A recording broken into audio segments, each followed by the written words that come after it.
Okay, we are returning to Citizen Sleeper 2. The last stream... When it was? Okay. The last stream was on a week ago. Nice. This time it's better. Just only a week ago. On the previous stream, we got to Oliveira system. We saved Flint and Carmen, and Flint is another sleeper. Also, they joined our team. I mean, Flint joined our team. We killed, thanks to all the skills researched, and we killed freaking Mavic, the serial killer sleeper, and assassin from the first game. And we started the operation against Utsubo, the local gang. And from what I can remember,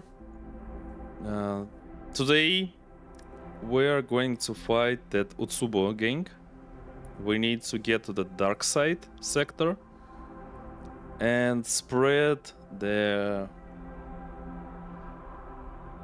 not really convenient information about that gang, especially about the gang boss. So we are gonna do that today. And okay, I'm moving my ass, and we are starting the game. Yeah, as you can see, for those who haven't seen that before, I'm playing as a mechanist who's literally an engineer without any social skills. All the social skills for this quest are blocked, unfortunately. Totally me. Exactly me. And this is 174th cycle. And let's go.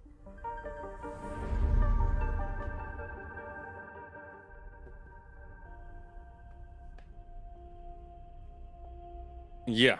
Now we have a quest literally named Overthrow Laine.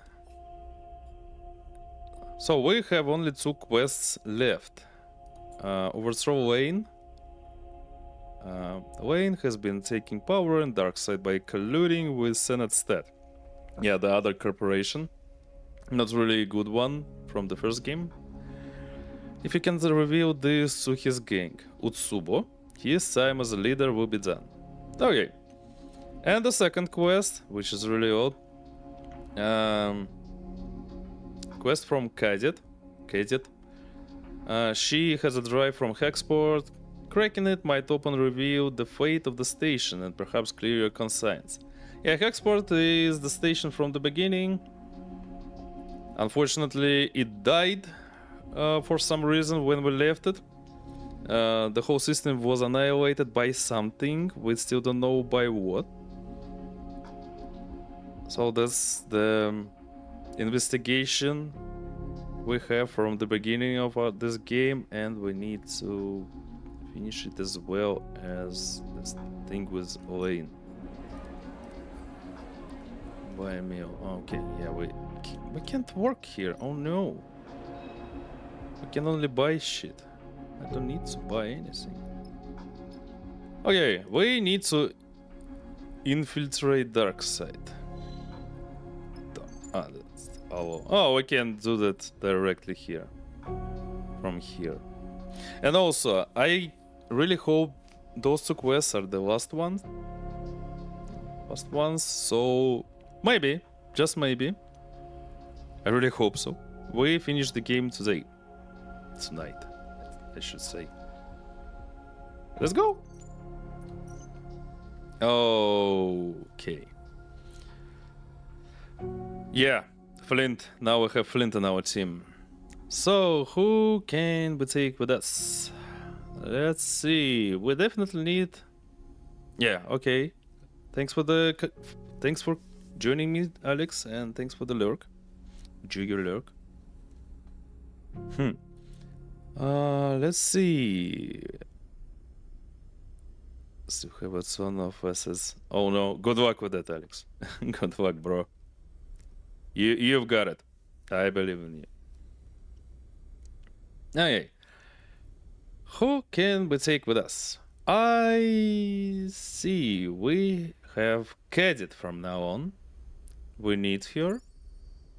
I'm pretty sure, especially because she has engage skill and also some mechanic, engineering skills.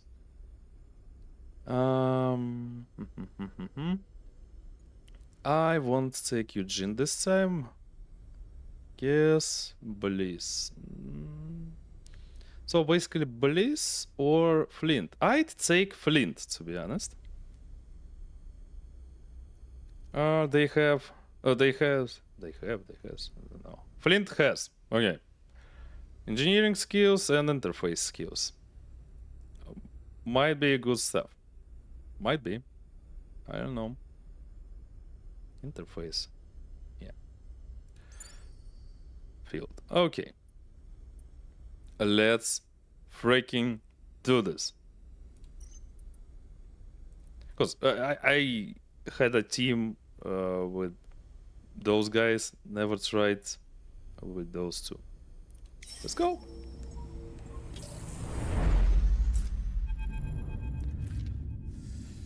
And yeah, this is a visual novel part of this game.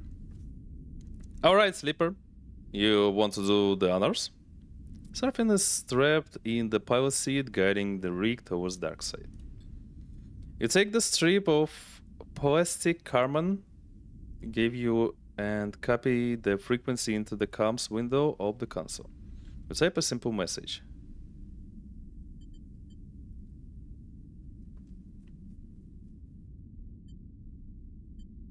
Heading to Darkside, executing plan. Nah, heading in. Good luck.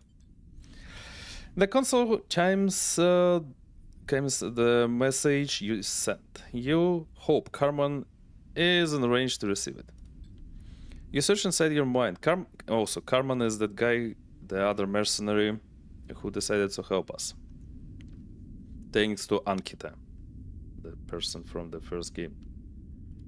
Okay, you search inside your mind, wanting to find overseers there, but you feel no presence. You hope they will be ready when called for. Overseer is the other algorithm in our mind. Like those... damn, I forgot the name of that freaking game about an alcoholic. You look ahead, out of the cockpit, towards the distant glimmer of Darkside. Time to take on Laine.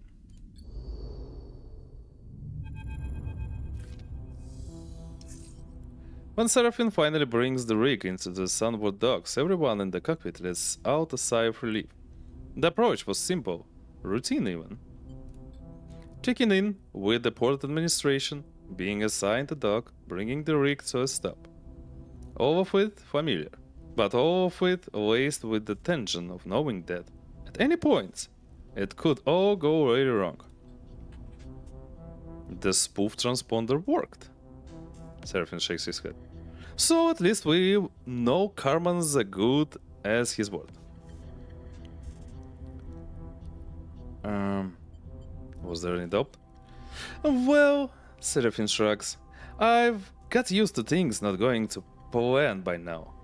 He shuts down the engine and unclips from his seat. But I guess there's still plenty of time for that. This place might have kicked our asses last time, but this time I'm ready. Kadet unclips from her seat. Carmen's big unknown, but if you trust him, I do too. Oh, wait. The last time you haven't been here, Kadet. Can't remember that at least. You can trust Carmen. Flint looks at to you. And if Carmen trusts Anhita, well, she is good too. We need to worry about Utsuba, not our allies.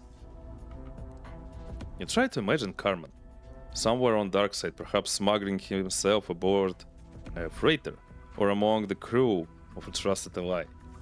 I hope he is as confident as he seemed about finding Ankita. We need to spend less time worrying about what Carmen has to do, and more about what's ahead of us. Seraphim turns to you. The old facility. HABPEP. Was it? Hep. Pep. Okay. I'm guessing that's the below all this. Seraphim gestures towards the waste accumulation that is Darkside. A city that grew on the back of the HABPEP. Solar cells layer by layer. Its chaotic structure is neither planned nor regulated. But the foundations it is built on should be as formal as any corporate facility. That means we need to pass down into the foundations. And I suggest we don't just take the first one we find. Seraphim continues. We scope the area out carefully, quietly. Look for the right path into the heart of this place.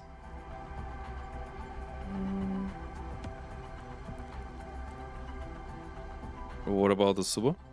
Well, thanks to the spoof transponder, they don't know we're here. Let's keep it that way. Time to take on Darkside one last time. Kadet grins. I like the sound of that. Seraphim nods. I'll hold the rig down. We don't want you losing your exit route, like last time. He winks. Yeah, last time was literal pain, I remember.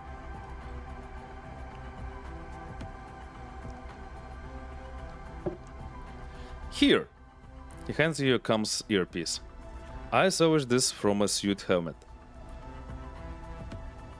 It isn't secure, but as long as Itsuba don't know we're here, it should be fine. I'll let you know as soon as I hear from Carmen. He means Yurei. Go get this done, Sleeper. You nod. This is what it all comes down to. Okay, let's see. Damn, so many stuff. Okay, not so many, 3. What if I'll trace this?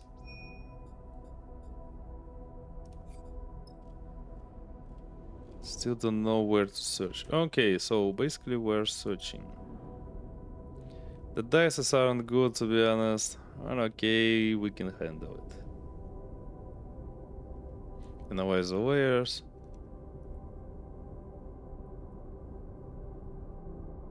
Go over the edge. Here, where the layers of the facility are exposed, it is possible to enter from the outside and explore inwards. Okay, I have both skills here. Nice. Endure and Engineer.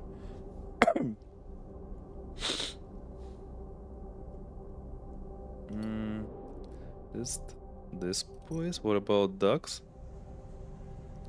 Okay, Intuit. We don't have anyone with intuition. Nice, but we have someone with engage you. Well, I have +1 in intuition at least. Okay, let's work with that. How about the underpass? Interface and Intuit. Nice. Why the hell the dice are so bad? Let's see the outcomes, the cycles, the pass down. Getting access to the core of the old HAB PEP facility means exploring every pass down to find the right descent. Deep road, the underpass cuts deep into the old substructure. Perhaps it can help you access the old core. Also, speaking of, we have our mushrooms. What do we need for that? Only I can do that. It's into it. Okay. So let's start with the difficult stuff. Sample.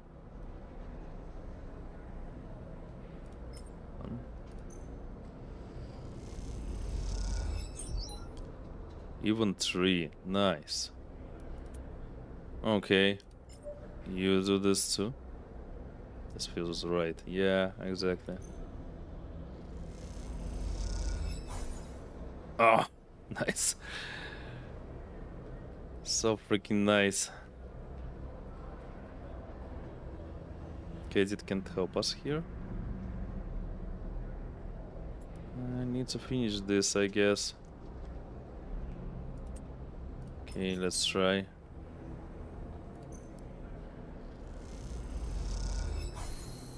+1 stress. Okay, never mind. 1 is done. Somewhat dogs. The dices are so bad. Why? Started here. Okay, Kadet, you might try. Question cruise. Neutral. Okay. That's something. Freaking engage you. This I can't see. It's so risky. Ah, this one is danger. Okay, so this risky, no really scary outcomes. Neutral. Okay. Okay, it's done here. I'm gonna push. Yep. And search ducks. Freaking stress. Freaking neutral. Okay. 1-1. What about this? Danger, risky. Okay. I'll do this. I'll try at least. Yeah, +1. Hi, Snow. Welcome in for the unsweet without sin. Yeah, it was long ago, probably. Of course, you have your notifications. Cyberos, thank you for the hug, Snow. How's your Monday going? How's your day? Hey, Valderons, welcome in. Hello, guys. Happy Monday, everyone. I hope your day is amazing so far. I was on Twitter for way too long. Oh, maybe that's for good, Snow. Maybe that's for good.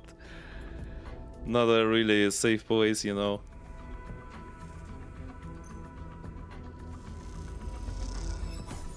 Another neutral. Okay. Neutral is neutral. I don't want to use this guy here. It's gonna stress.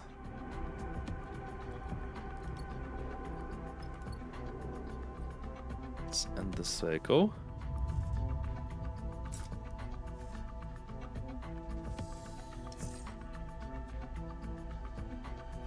Went pretty well tomorrow. You're gonna tell your boss that you intend to leave the boy. Oh my god. Going well, if you decided so. Why not? Also, let me do this for you.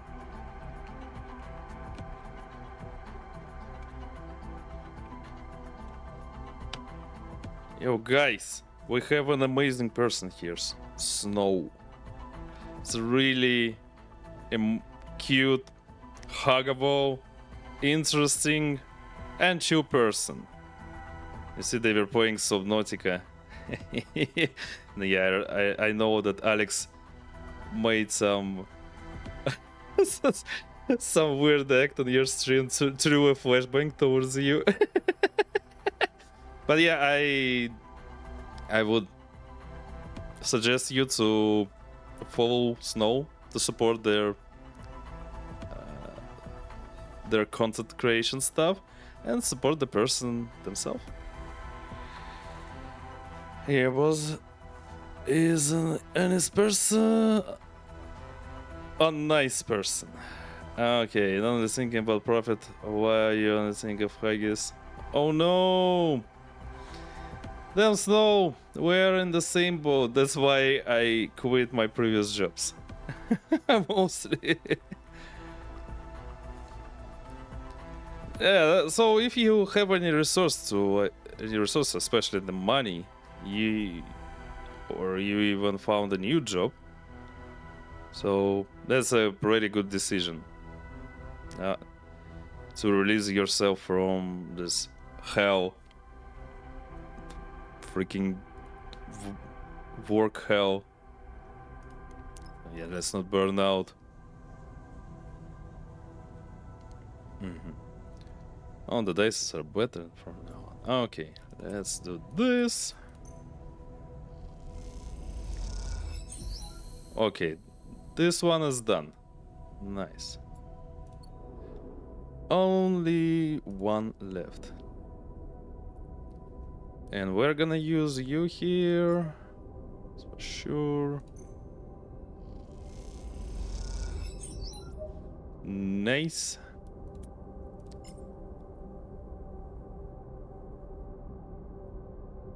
I mean, you're currently trying to set up your own business. Damn, that's cool, Snow. I wish you're like all the luck. So everything is gonna work out for you. Go get some adult stuff. Oh, it takes still some scientific may leave off. Of course, starting a business is always difficult, but I wish you all the luck you can gather and all the people around who can support you. So you can do that.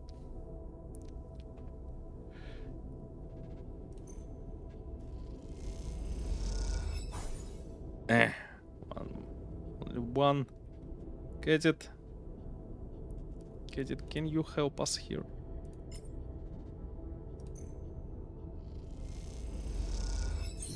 Yay! Positive outcome, nice. Let's go. Holy shit. What the hell is that? Saber-chan.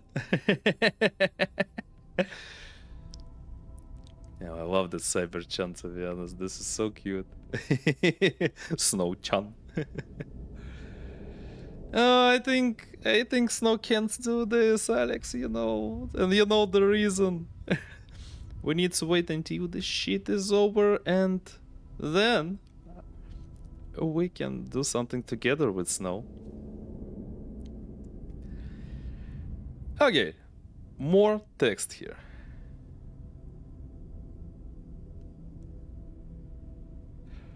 Also, well done again. Hi. How was your day? How's your Monday? Well. Okay, as you are gliding down the dark tunnel, descending deeper below Darkside, your earpiece begins hissing with static. Sleeper. Seraphine's voice sounds distant, faint. Carmen, contact. Met with target. You strain to hear the rest of the message, but the static overpowers his voice. You stop and push the earpiece in deeper. Continue. Stay safe. The line goes dead. Interesting. Gardening work. Damn, that's cool. So, is it like a meditation for you, well? Do you feel better when you do gardening? Maybe at some point you will open your own VTuber agency. Damn, I'd like to join your VTuber agency in the future, of course. Other than that, nothing much. Oh, I see. Oh, some chill day for you, well. The highest spin, mega spin. The emote is so cute.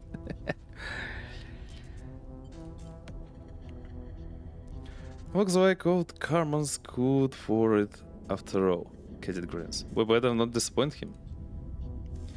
You continue your descent down, ducking under sea cables and collapsed beams.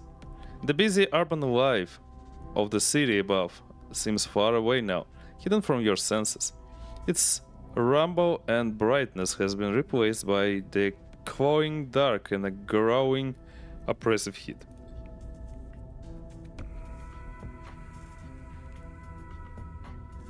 That was more of a joke that we kind of need. Yeah, exactly. You know, smaller VTuber agencies with smaller VTubers. I don't know, maybe you should just check the market. Might be a great idea, who knows? Gardening is nice, but it's not a vegetation level. You do it because you can grow your own vegetables. Oh, I see. I see, damn, more vegetables. Veggies are great. I love veggies.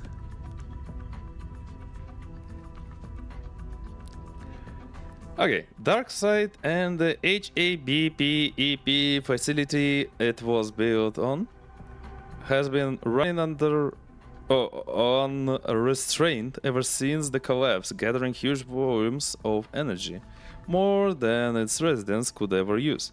You feel like you can sense it in the walls, running like a torrent just behind this thin skin of metal and rubber. A large portion of the waste amount of current running through the station is radiated into the void as heat, making Darkside a typically humid station. But down here, that heat is drier and more intense, and sections of wall glow with a fury intensity. Damn, Snow, I also love self-grown veggies. Grown veggies, I used to eat them a lot back in 90s. Because that was the only source of stuff back in those days. The tunnel levels out and a light blasts through shutter-stripped viewing windows on either side, illuminating the passage in strips of burning white. Through the gaps, you can see a labyrinth of walkways and scaffolding tucked into the margins of the waste solar cells. You know, if you want to see something cute, Snow, you just need to look at your mirror. And you'll see the cutest thing ever. Cutest person, I'm sorry, cutest person ever. Don't like to call people things. Damn, I definitely need that know you reverse card emote. Okay, the heat washes across your vinyl skin, making you tense against it. The underside of Darkside must be crushed. Okay, new location. Which one? Only one. I see. And we have... What do we have here? Oh, endure and interface. Follow hardline, follow margins. The only person who can do that, it's only me. Ah, okay. Nope. Flint can help here. Damn. Kadet can't help like at all. Like anywhere, unfortunately. Okay. Never mind. First of all, I'm gonna do this. It's danger. Both actions are danger. Only two. Okay. Wait. Let me try this.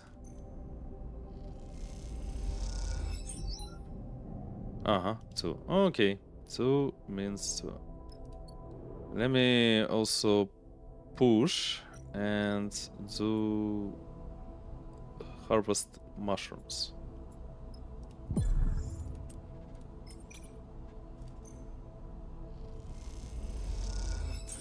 Nice. +1 supplies. Amazing. I'm so happy that I decided to grow freaking mushrooms in the freaking cargo bay. Okay, it's 1. I don't want to risk it, to be honest, because we have supplies. So we're gonna end cycle here. Yeah, no risk. Just slowly. We're moving slowly and surely. Don't call me Shirley, of course. You can't build... Wait, maybe you can build your own agency, but you could build a VTuber cute community.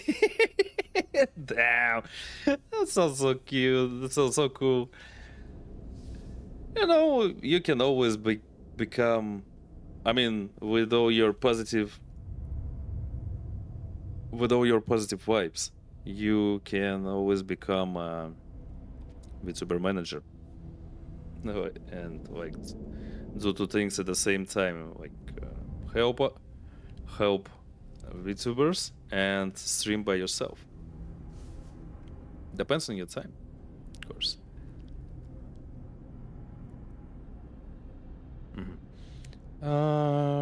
So this. At first, I need to. Freaking stress. Okay. Wait, can I? Ah, no, I can't. Yeah. On the mission, I can't do that. And one more time.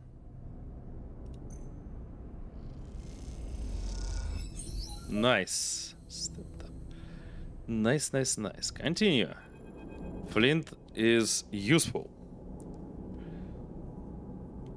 In your exploration of the PAP facility, you have seen through viewing windows and shutter slats a huge blister projecting out among the hex-shaped cells.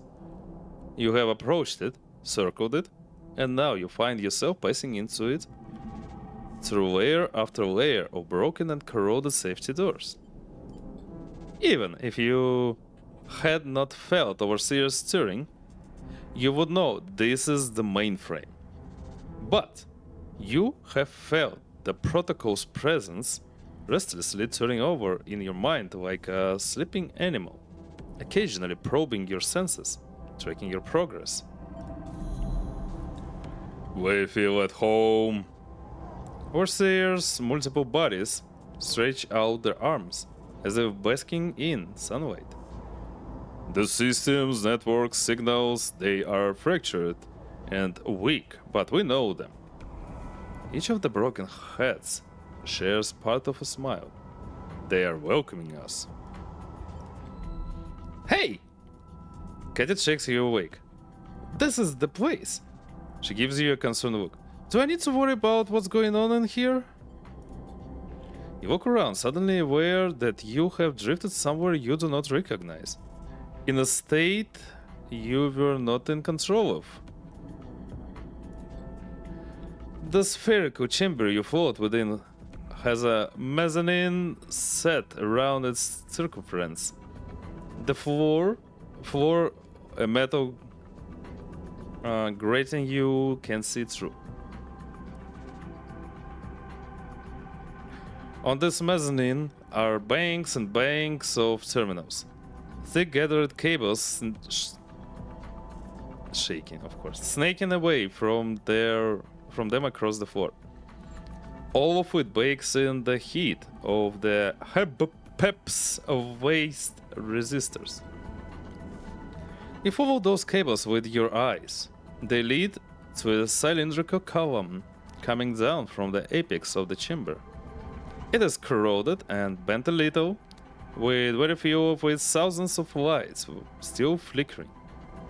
Even in its decayed state, you know immediately. This is the mainframe.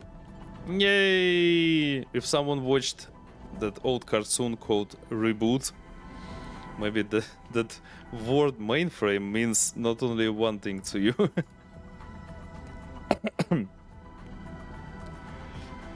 You feel a yearning towards it. One you know comes from Overseer. But as you look around for a connection point, all you see are burnt out cables, rusted sockets, and broken terminals. The glow of warmth makes you feel woozy. You need to work quickly to bring this back online before the current flowing through this place bakes you into the metal of its walls. Okay. New vacation. It's a go to bed for now, sadly. Have a good time. Yay, thank you for coming, Snow. Thank you for joining me today. Sleep well, have some rest, and congrats on your decision you made today. Yeah, go get some rest. And sleep well.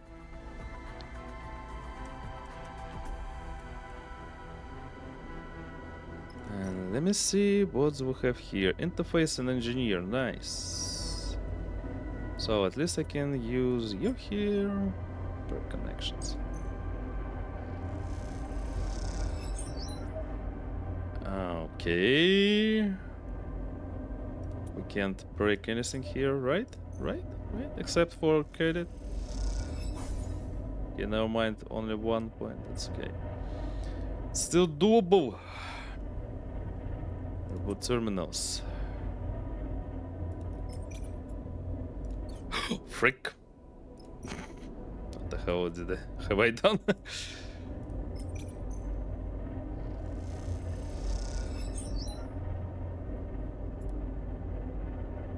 No? Nope. Okay. Engineer.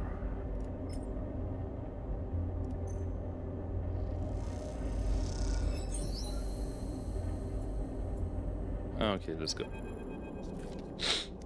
Another quest done. I mean, another part of quest. Of the current quest.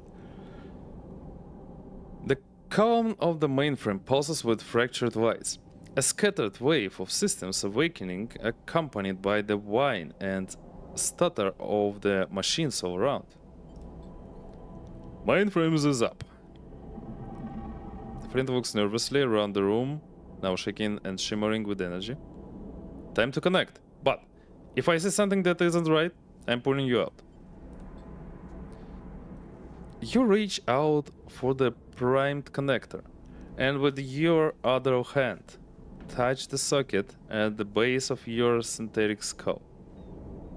As you do, a sharp shock runs through your fingers. For a moment, it feels like your vision doubles.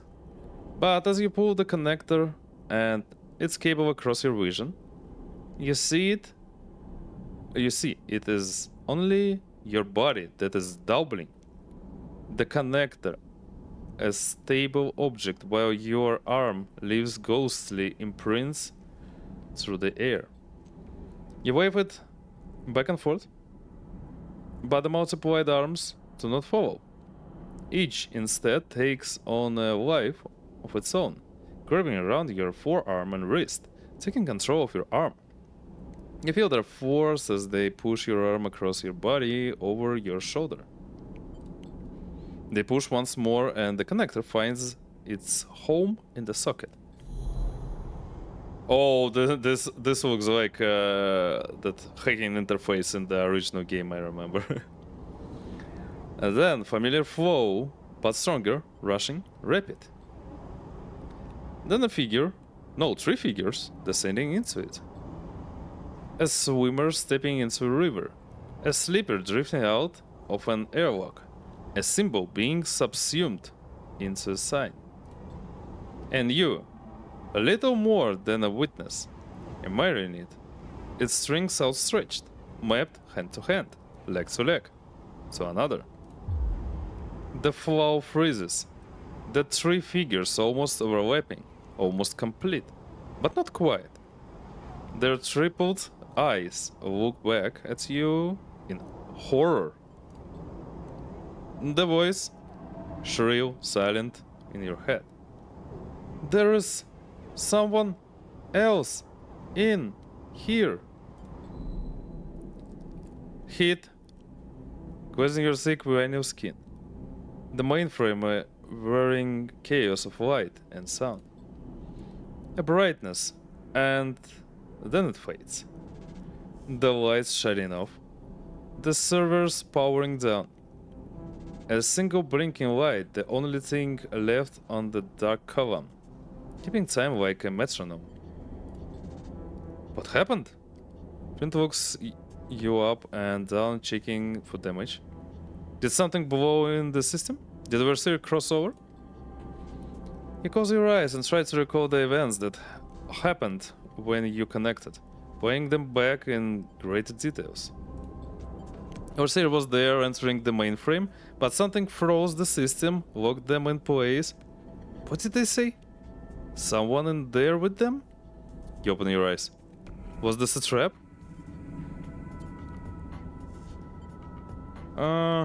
Someone has trapped Overseer, someone else took control. Trap Overseer, yeah. As you speak, a fizzing static fills one ear. You flinch, thinking it is some new invasion of your system, but then you hear Seraphine through the haze. Sleeper, come now. Waiting, the rig. It's no use. You have to ascend to find out what's going on topside. You look at the mainframe with a single blinking light, still keeping time. It looks like Overseer will have to wait. Trapped in the mainframe, Overseer is still the key to all of this. You hope you can get the protocol out. But you need to hear what Seraphine has to say first. You make your way out of the core, ascending back through the layers of the HABPEP back into the docks. Seraphine meets you at the docking tunnel. They are waiting inside. He shakes his head and nods towards the airlock. Come on. You cross onto the ship in silence and find Carmen in the cockpit, looking out at the Darkside as it sprawls across the stars. Sleeper? Carmen turns. Sorry to pull you away, but you need to know what's coming. What's going on? Oh, Ankita! Hi! Hi again! Just super duper character. I so love her. Freaking tsundere. Especially in the first game. This idiot blew my cover. You turn to Ankita, enters the cockpit behind you and Seraphine. You immediately lock the fresh bandage sleeve around your right forearm. I think you did a pretty good job of that yourself, Carmen retorts. You see its twinkle in his eye that suggests this back and forth is a well-practiced part of their relationship. Perhaps. But we'll never know now. Not after you intervened to rescue me. Her hand goes to her bandaged arm almost instinctively. Can someone explain what happened? I passed the data to Ankita and she tried to broach it with Utsubo. Carmen folds his arms. But Laine was more paranoid than we expected. He was listening in. Either that or his lapdog Daichi ratted us out. She shakes her head. I would have put him down if he hadn't got the jump on me. Either way, Carmen cuts back in calmly. I had to pull Ankita out. Carmen turns back to look over Darkside. The information did get through, though. And now Utsubo is in crisis, as its members side with or against Laine. Meanwhile, Daichi is hunting us. Ankita screws up her face. Which means we need to be careful. That's why I called you in. Seraphine puts a hand on your shoulder. You need to watch your back. Indeed. Carmen turns to face you. But how about the mainframe? Have you been successful? You explain the events of the cycle. The mainframe booting up, the successful connection, and then Overseer being locked inside, frozen by some other force. You mentioned their warning. There is someone else in here. Carmen nods thoughtfully. Unfortunately, we need that mainframe more than ever. With Ankita out of Utsubo, we have to get the word out. Carmen's right. Utsubo will be distracted by these revelations, but it won't last. Without further proof, they'll all line up behind Laine in time.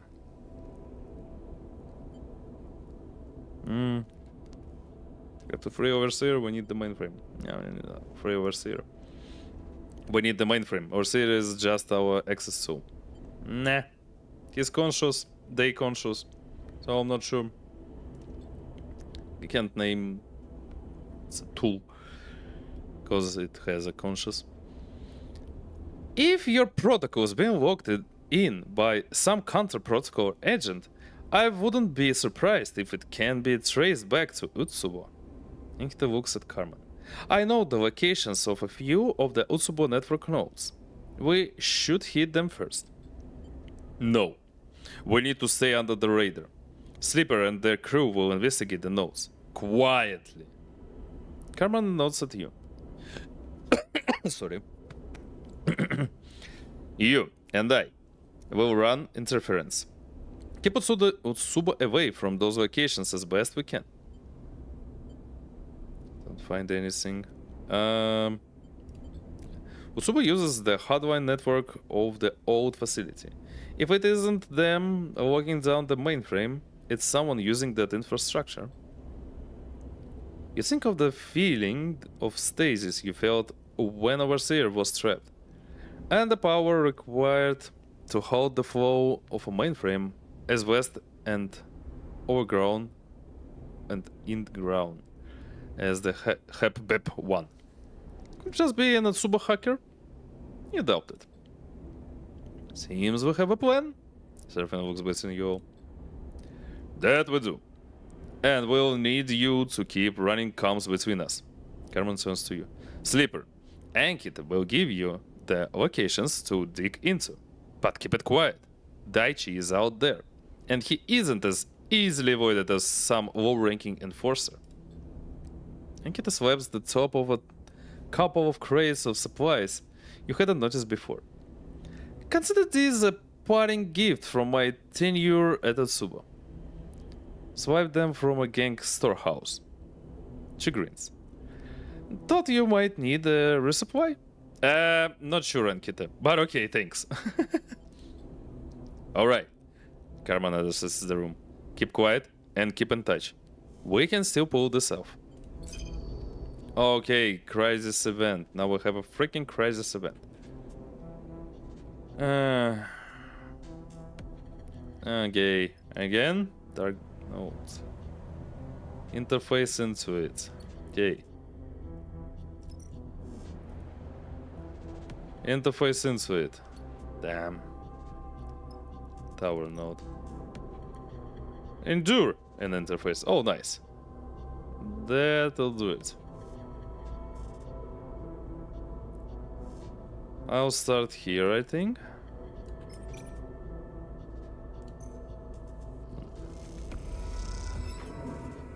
Oh. You know what? Okay, we're doing it like this. Daichi. Of course, too. You know what? No. Wrong. Where? Another one. Let's not give up this easy. Nice. Now we are out of dices and we can freaking... Okay, how many? 1, 2, 3, 4, 5, 6. 6 cycles. Let's go.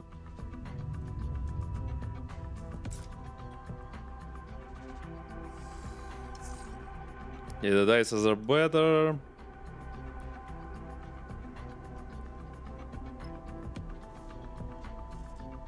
Okay, what can we do? One. Hack this one. Another one. Do my best. Do your best. Fucking Daichi. Okay. This might be a pain. Okay. Let's do this. Okay, this one is done. Tower nodes. No, let's finish that one. How many? Oh, damn. We have 4. I just noticed. Hack trace. Huh? Oh, no mind. Need to make 2. I guess.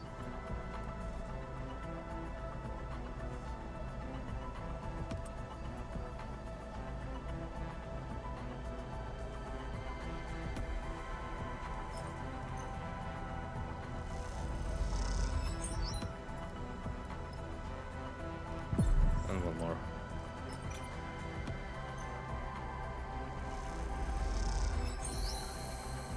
Okay. We're cooking. Oh, the AD break is gonna start soon. AD police break.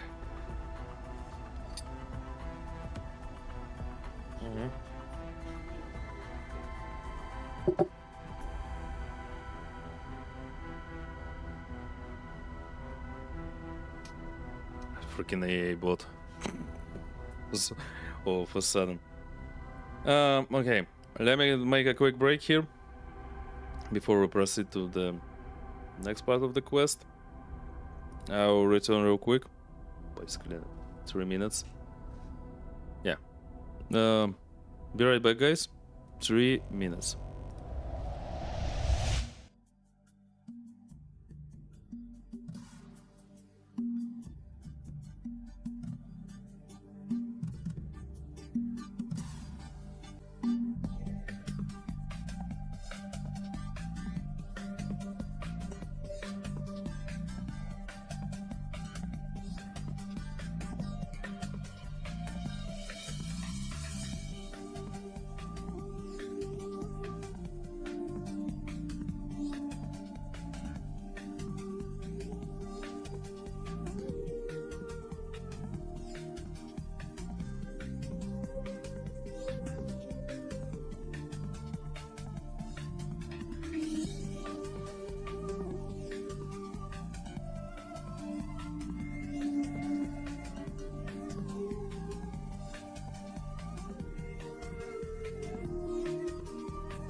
Give me back. Sorry. Took a little longer. Let's go. Let's proceed. I don't believe it. Carmen stares through the shutters of the viewing window at a smooth, squat ship tucked into the derelict bay between the hexes. How long has it been here? When the nodes were hacked and the trace established, you imagined it might lead to an Utsubo operator, or perhaps an old subnode containing an aggressive Solheim protocol. Gone mad with the isolation. Not this. Never this. A Zenith stat ship tucked into the belly of Darkside like a parasite. We need to move on that ship now! Ankita is already adjusting her gear, preparing for an assault. We can hit an Utsubo safe house for weaponry. There's one... Karma holds up a hand. This is a gift, Ankita. Don't be so brash. He turns back to face the both of you. All we had until now was data, conversations, evidence easily denied or destroyed by Laine. But a Zenith stat ship hidden inside the station? Karma nods grimly. There are hundreds of crews, thousands of residents who would give everything to protect Darkside from the war. Karma turns back to the ship, silhouetted against the starlight.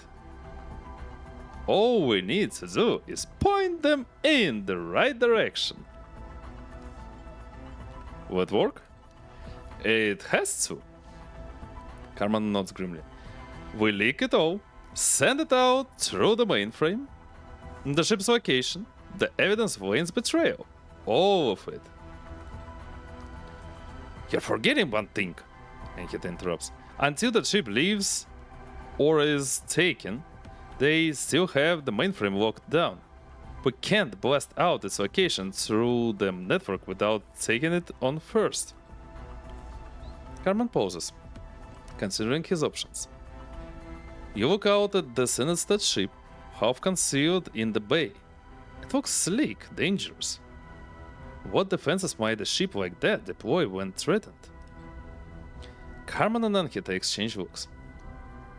Then we attack first. Carmen and I will distract the ship's occupants, turn their focus away from the mainframe.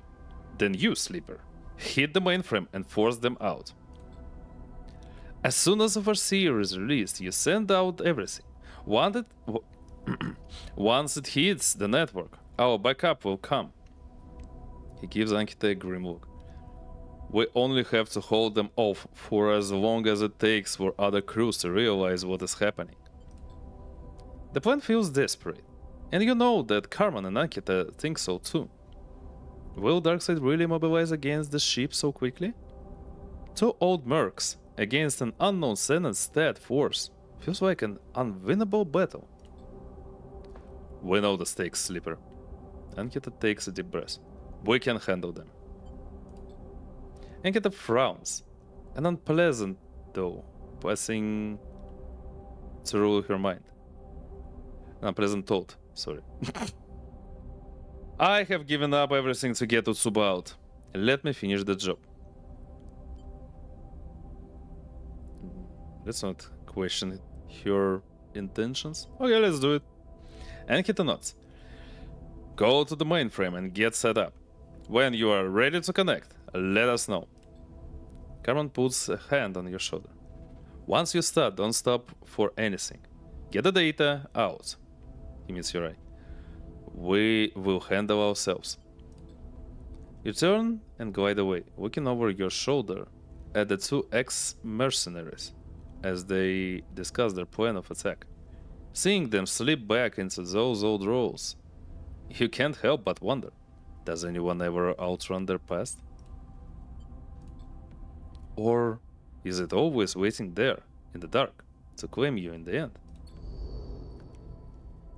Oh, still Daichi stress. I see. Huh. So we need interface and engineer here. Heck back. We need to... Oh, wait. No. Okay, I have 2 dice left. Let's do it. 1.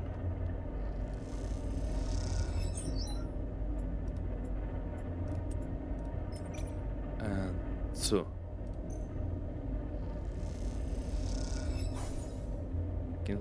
Oh, okay, this is my stress. Never mind. But only one more move, I guess. One more positive outcome.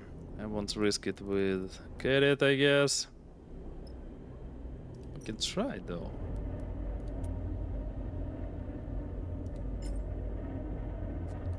And cross your fingers for positive outcome. Or neutral, but not negative. Nice. Done. The heat inside the HABEP core is intense as you stare at the column of the mainframe. It's one blinking light, still keeping time. Seems ready. Kadet wipes sweat from her brow.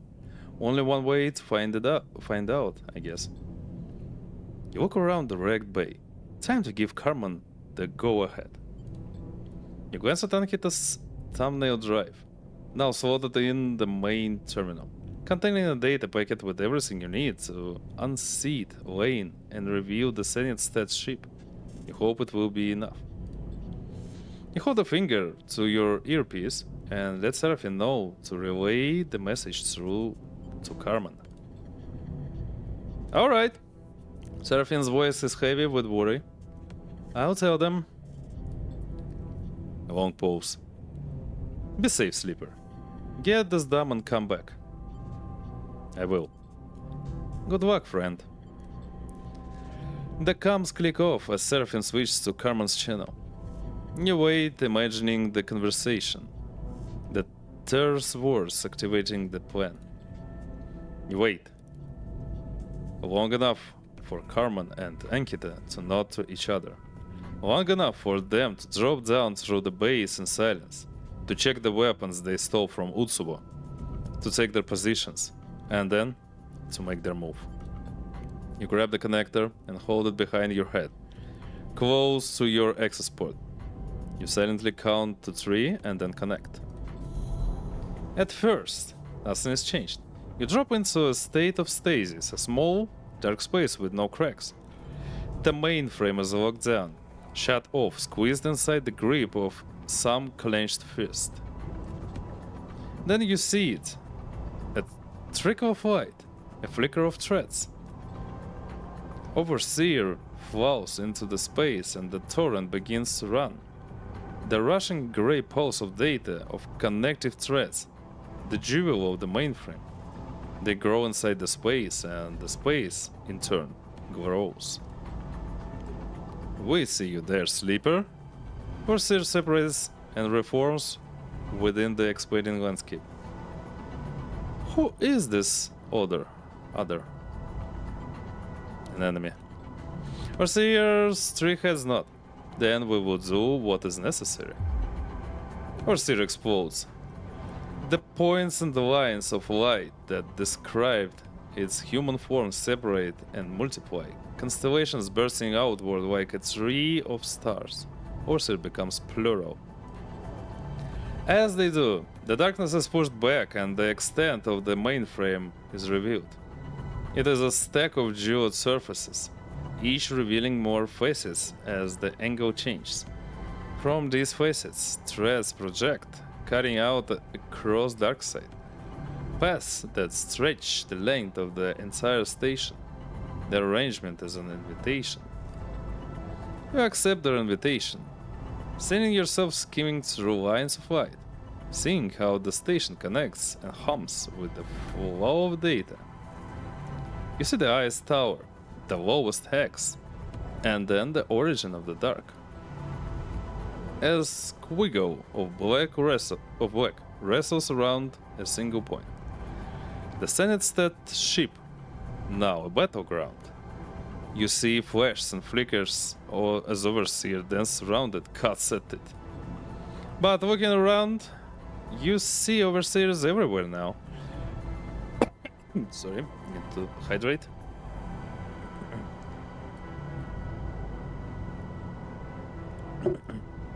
Overseers everywhere now. Multiplied into 1,000 forms. Reunited with a system designed to serve them. They dissolve into it. You suddenly remember what needs to happen, what you need them to do. You send out separate requests summoning Overseer, reminding them of your agreement. You take the bright polygon of the data packet, and present it like an offering to Overseer, who is diffuse, cracking all around you.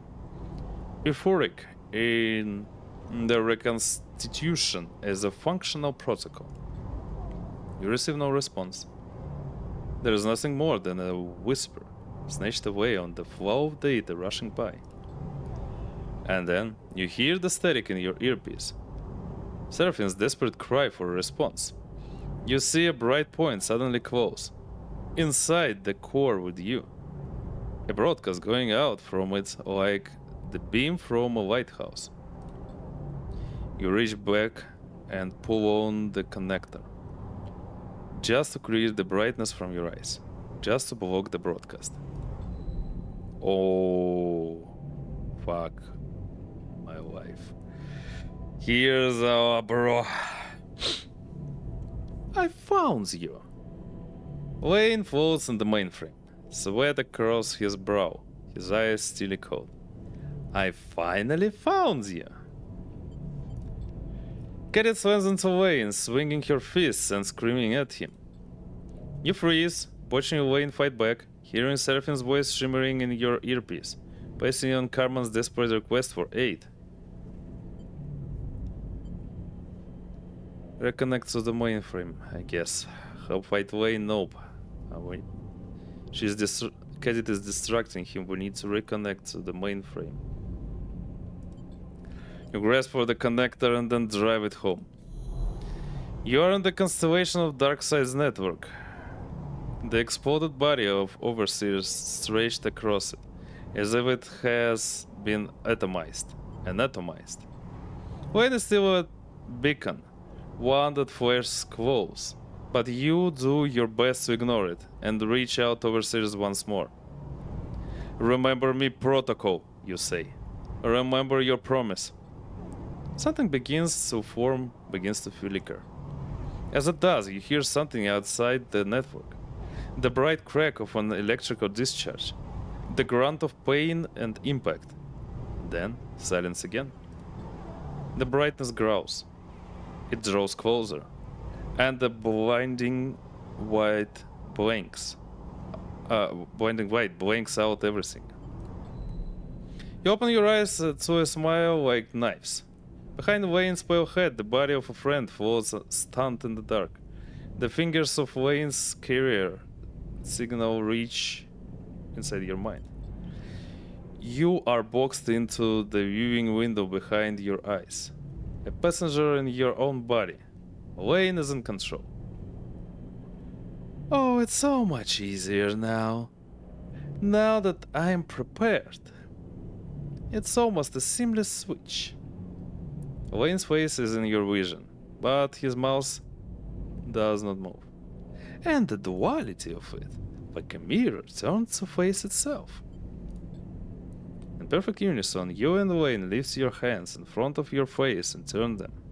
Inspecting them, you feel sickened, a flare of panic going off in your mind. Look at this. Laine opens and closes your fists with a motion like a wave that runs finger to finger. There are improvements to be made, but this is remarkable. Laine's eyes look into your eyes. A perfect loop. I always knew your body was a gift, Sleeper, from the moment I first saw you. A gift you could not recognize, because you only saw a burden. Something to be escaped from, but I saw what it was. Laine's eyes flash. An opportunity. Like a puppet, you are turned to face the mainframe. You glide forward a little, hands reaching for the access terminal. Enkita's drive glints there, in its slot. You control none of this. Laine's voice. Imagine having more than one body, more than one agent in the world to do your bidding. Your hand reaches down, finger and thumb pinching delicately around the drive. It's a thrilling thought, and one I have harbored for a long time. With a short, sharp motion, you pull the drive free. Oh, sorry, damn. Yeah, with a short, sharp motion, you pull the drive free. Then I saw you, my sleeper, and knew I must have you. You hear Seraphine's voice in your ear. Sleeper? Karma needs the signal to go out now. There's a panic in his voice. They can't hold out any longer. No matter how hard you try, your lips do not move. No words can be produced. You feel your hand, under Laine's control, reach up and pull the earpiece out, letting it float away into the chamber. Enough distractions. Your other hand holds up Enkita's drive, turning it in the light in front of your eyes. Some time ago, I set myself the task of changing you from a hollow thing into a vessel to be filled. Your finger and thumb transfer the drive to your palm. And now I am able, with the help of my allies, to fill you up. I am more than singular now, more than flesh and blood, more than you in my ambition, in my desire. And that means you are a surplus to me now. Your fist closes hard around the drive, crushing it to dust. Weak and broken thing, your time is over. Laine's other body approaches you and lays its hands on either side of your head. You feel the pressure. You cannot move. You cannot resist. And then a spark, as one of Laine's fingers slips and depresses a little into the access port on your head. There's a flicker, the flash of something passing through the spaces between. Something writing a signal back to his broadcaster. We have not forgotten, you hear Overseer. They are reconstituted. We're ready to act as one. Overseer holds the bright data packet in a single hand. We were broken, we were many, but now we are whole, and we appreciate what you have done. Overseer shapes the data packet into a pocket. Into a point. A bright spear of light. The spear extends through your mind gently, harming nothing of you. Instead, its point finds the mind of the other, of Laine, and pierces it directly. Sorry. Hydrate. That happens every time I'm making long breaks between my streams. My body forgets how to stream. You hear Laine scream as his implants burn in his skull, his head flaring bright white in the cloud. And then, when that mind has gone dark and the pressure of the sides of your head has receded, the packet explodes across the network, white hot and urgent. In its wake, data points are seeded. Conversations coordinates a conspiracy. At the furthest point of the network, its distant edge, the data packet arrives with little more force than a notification delivered to every device and terminal within its range. But here, at the epicenter, it blasts through you with such power that, for a moment, every thought, every idea, every piece that might make up a self is wiped cleanly from your mind.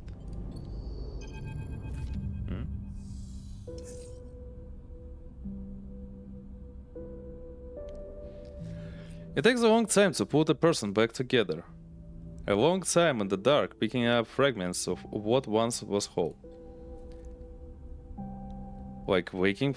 It's Darkside, though. Like waking from sleep, you can never be sure what piece might have gone missing in the reconstruction. What might have been lost. Hi Zorfe! Welcome in, bro! Dragon bro, how are you doing? How's your Monday? How's life, though? Haven't seen you in a while.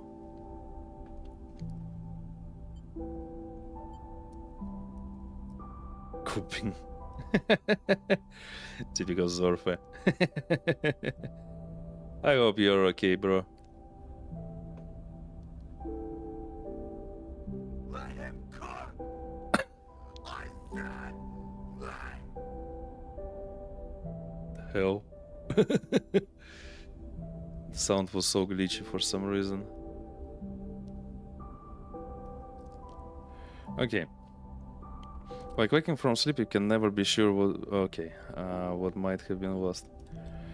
But you continue anyway, through hazy cycles of faces and distant voices.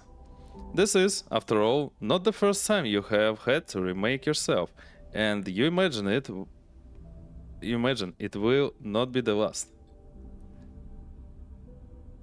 Huh? Ah, okay. You're up. Seraphine finds you looking out of a lone window in the rig's berth.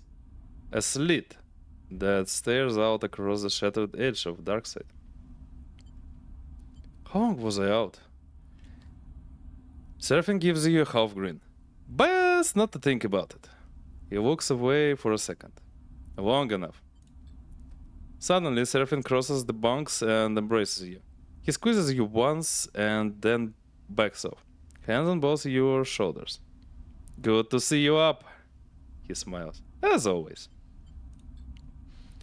Come on, we need to go find Bliss. Seraphine leads you out of the bunks, through the ship, and down the docking tunnel onto Darkside.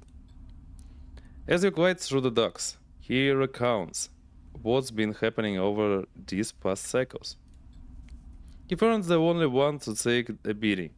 He squeezes through a group of cargo porters carrying crates.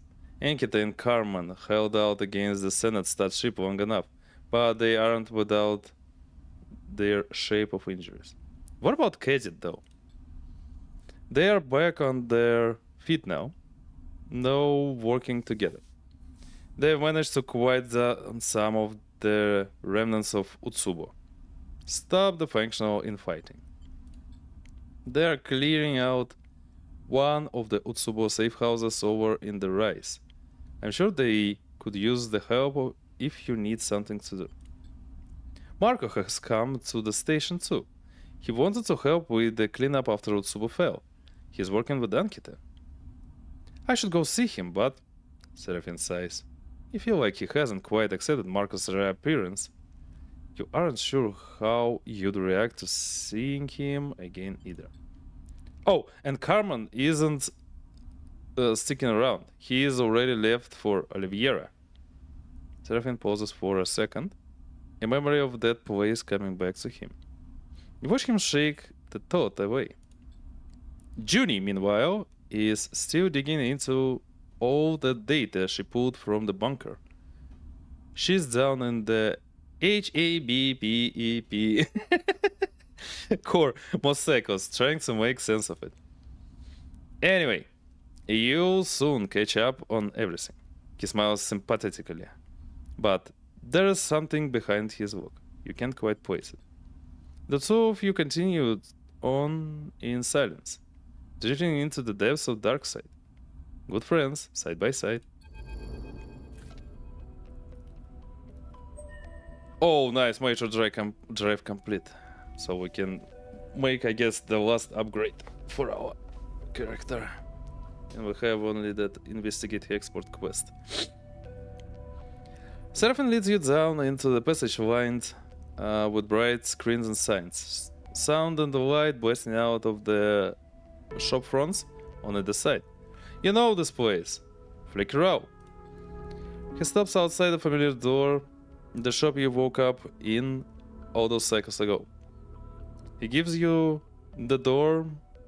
Oh, he gives the door a few quick revs with his knuckles. You wait. Hey, sleeper.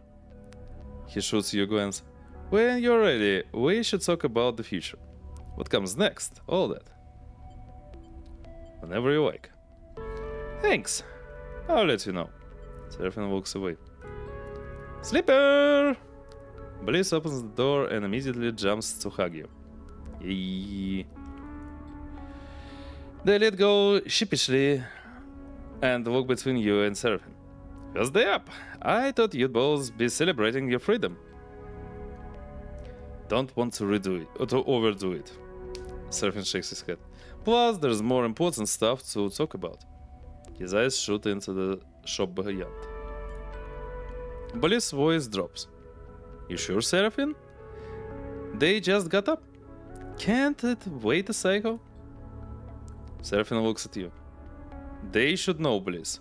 It's important.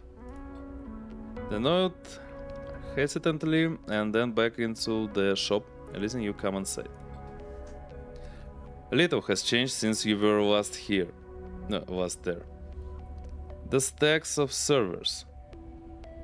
Their refurbished hardware secured in the roof and the wall netting.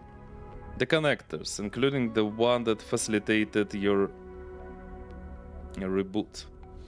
Bliss and Seraphim follow behind quietly, and the atmosphere is immediately ominous. I've been keeping an eye on you these past cycles. Bliss hooks their legs onto a stool by a counter, making sure you were stable.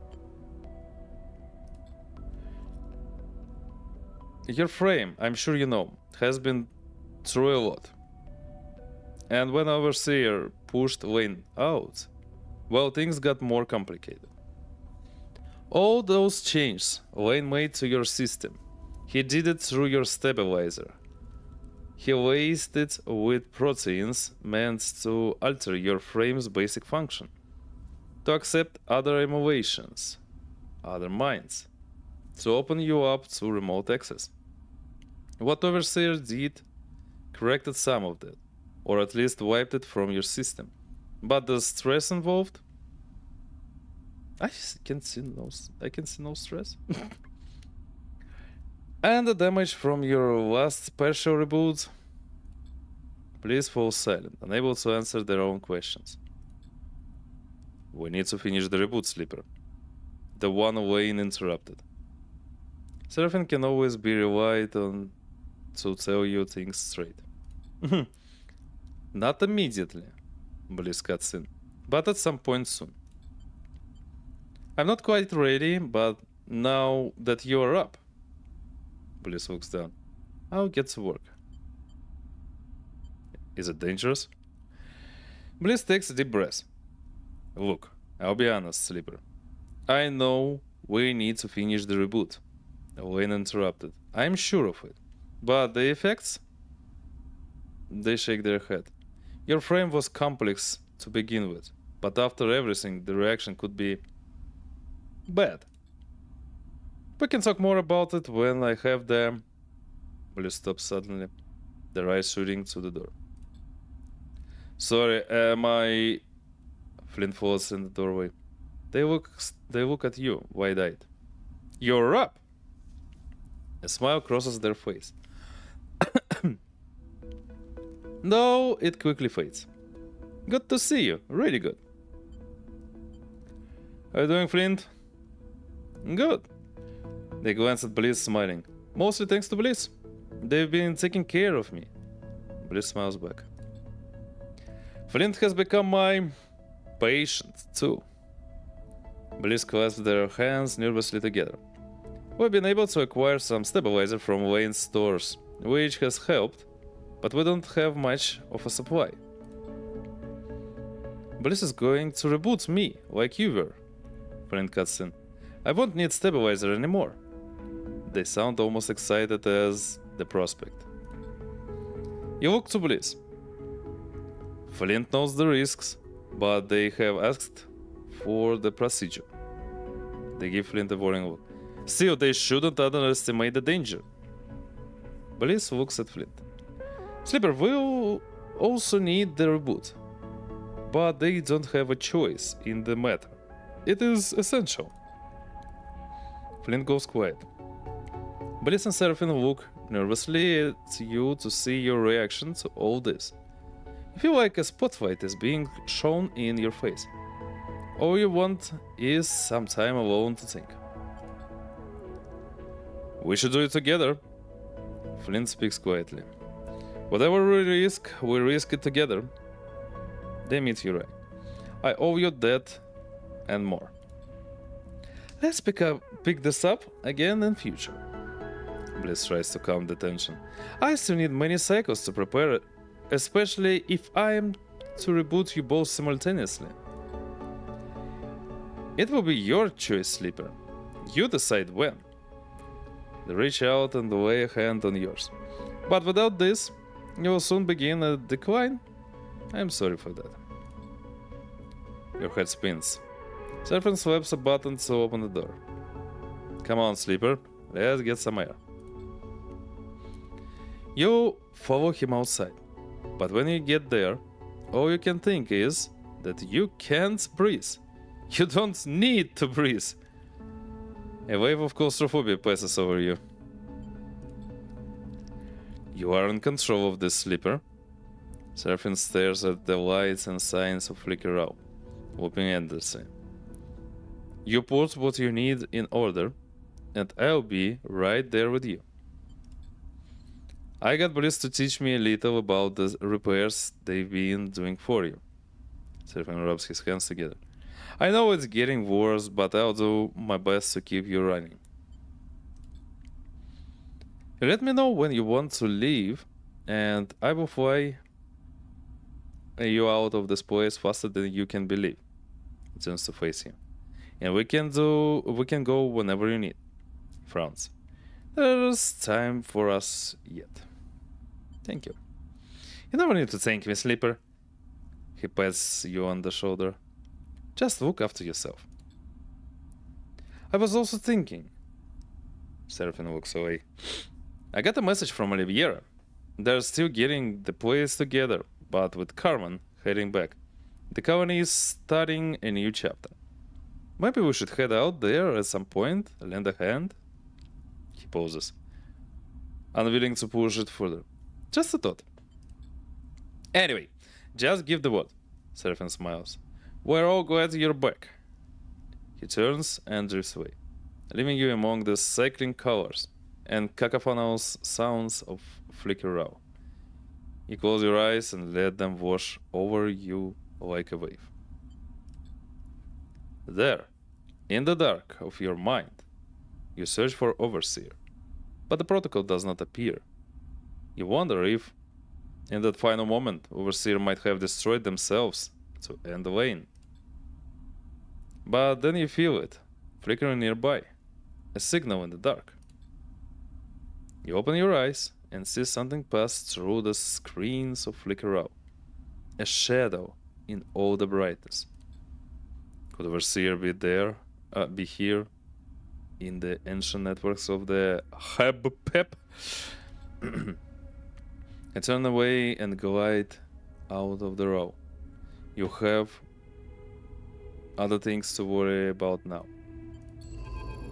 Yay! Break free of Laine's grip forever. Achievement. Nobody's puppet. Oh, yay! You're alive. Yeah, we have this quest. Oh, okay. We have more quests now. Resist Oliviera, investigate Hexport, finish the reboot. I guess this one... Yeah, this one, finish the reboot, is the last one. Clear out Tsubo, it's minor quest, so no longer control Darkside, but its members are still around. Clearing out the safe house and the rise might help you understand what comes next for them. Finish the reboot, okay, this is like, feels like the last quest for the game. Revisit Oliviera, also minor quest I see. There's a message from Oliviera, okay, maybe more stuff to do there. to complete all the quests, to be honest.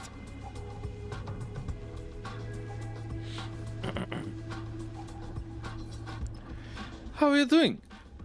Kadet finds you in a Darkside thoroughfare, a glass-roofed canyon of struts and screens. Still recovering. I get that. Kadet smiles. But look where we are. She gestures around the broad street with its layers of tech and dirt. Heart of the belt. Cyberpunkish. You really look at the glass-roofed street. Its walls are built from scaffold and shipping containers. Hoplates and Solheim have units. People glide across the open space to units and shops on either side. And everywhere, screens flicker and glare, without sense and reason. You can feel the heat, the power that flows through this place, collected by the vast solar cells that form the city's foundations. Hot is the right word. This place is a center of circulation, tone muscle tough, and running so a bit. You turn to Kadet and can see it in her eyes. She loves being here.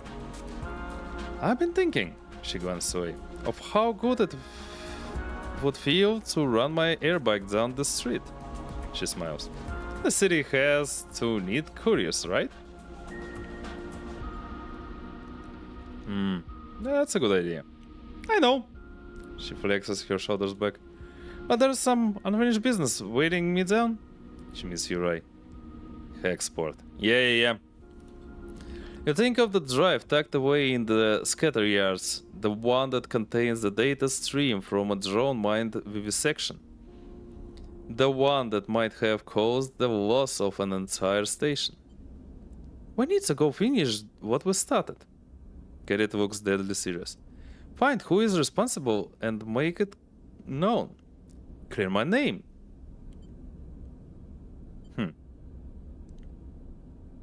Is Hexport still irradiated? I would think so, she says, but it will be fading. We can get in and out safely from what I know. And we better try soon, because the safer it gets, the more scavengers will come to pick the bones. We want there to be something left to tell the story. I know a lot just went down. Kadet puts a hand on her hip. But these clowns could still be operating. Hell, they could be trying the same thing again on the station. We need to go find what they did. She takes a deep breath. I'll be waiting. And maybe once it's all done, turns away, I'll let you take the first airbike ride through this place. She raises a hand and then it's gone. A new contact on map. On map, wait. Oh, Hexport remains, okay. Yeah, we need to go there. But first, let's take a selfie. Inside interface.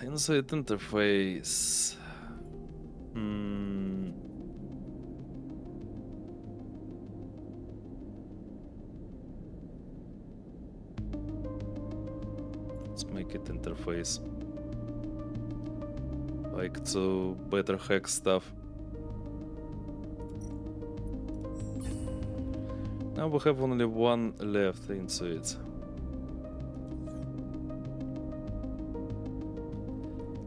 Nice. Okay, what can we do here? I got so many stuff. What's Junie's studies? Junie has gone straight to the Habib core and has asked not to be disturbed. What is she doing down there? Okay. About this? Scrap shift. Oh, okay. Buy scrap components, process raw scrap. Oh, I can process raw scrap here. But first, check.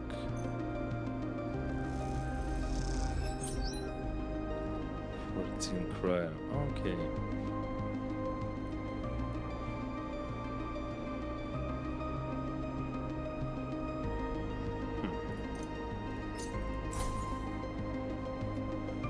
Ah, okay, I don't need... Okay, I'm dum for gore. Kentus Corner. Buy a meal. Okay, we don't need it. Flicker Row. Reboot preparations. Okay. Super safe house. Ah, we need to finish this quest. Shed boxes. Turn into it. Damn into it. Of course. Darkside exchange. Ah, that's where we can buy stuff. Yes, fuel.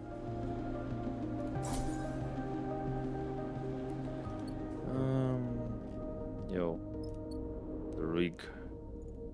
Scavenge source supplies. Yeah, also we need to feed Kato. Yeah. It's poison to special feeder, but you set up, the stray person rubs against your side. She glides over to it. Damn, the only thing I can remember is to feed the Kato. Okay. First of all, let's clear this.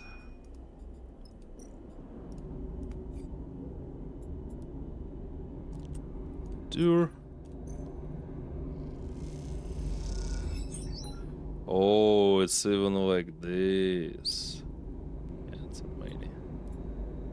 Danger. Well, not that danger that can be. Oh, of course, who could have guessed?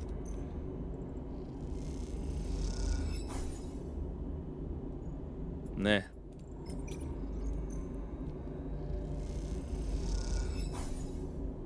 Okay, no worries. Now we're skipping.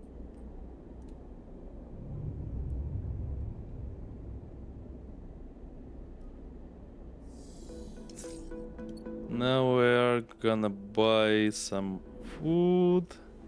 Lots of money from previous missions. Thankfully. Two more. Okay. Ship boxes.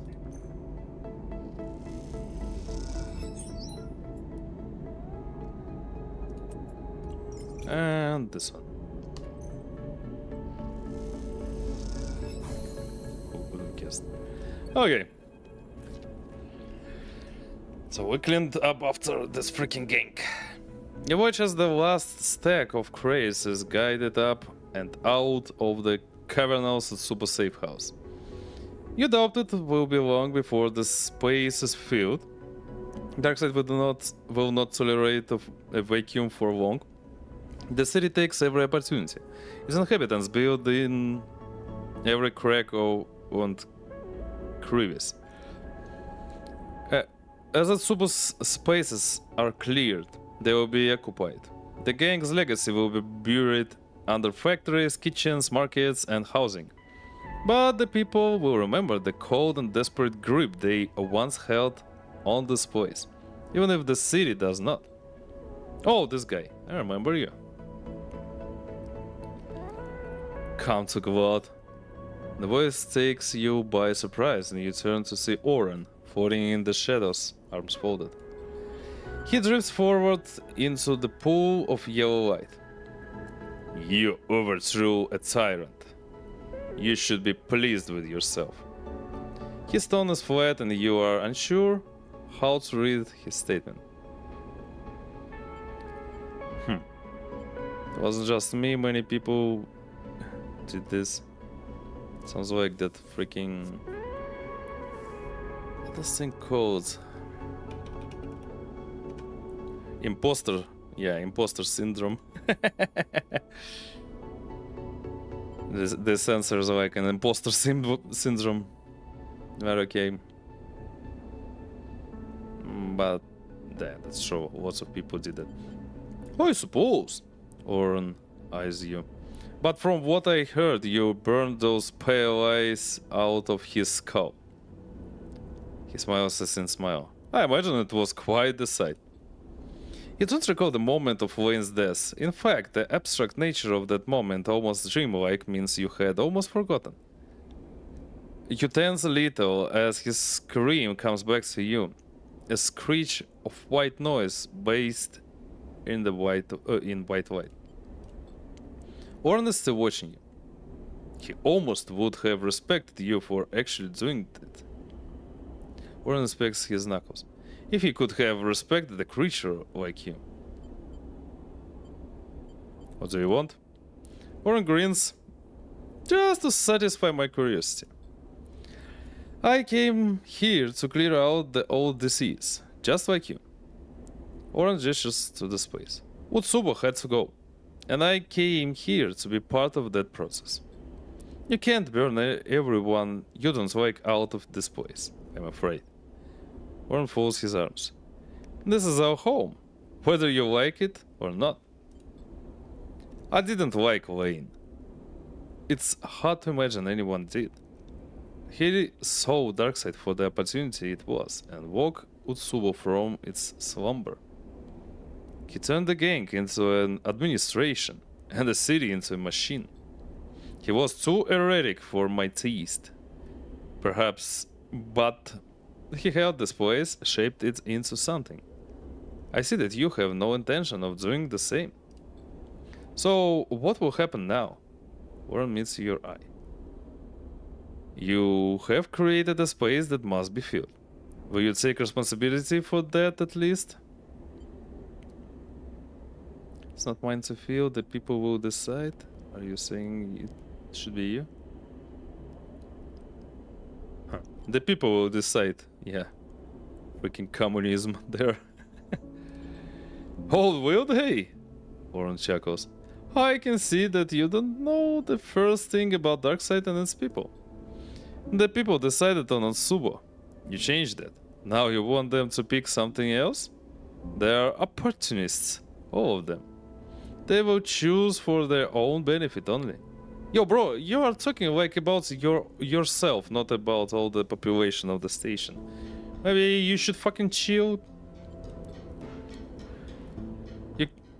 You can't speak for everyone on the station.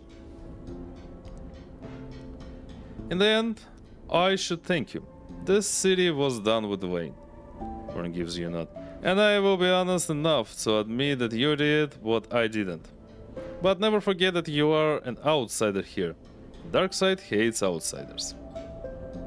Before you can respond, Oren kicks off and glides up towards the upper levels of the safe house, leaving you alone in the empty space. And though you do not put weight on his words, they still stink. Perhaps you think there's something to them. Who are you to decide the future for a city, when your own future is falling apart with each cycle? Is your decline a spiral that can trap others in its wake, or a necessary transition? The crisis before a new shape emerges? You hug your arms close to your side, suddenly cold in the stripped bare safe house, and ascend once more. Yay. We need 2 more upgrade points to max it out. To do this, we need to investigate Hexport. Yeah, we need to investigate Hexport. So we need to revisit Oliviera.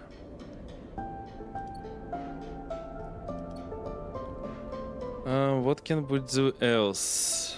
What else can we do here? I mean, get more money.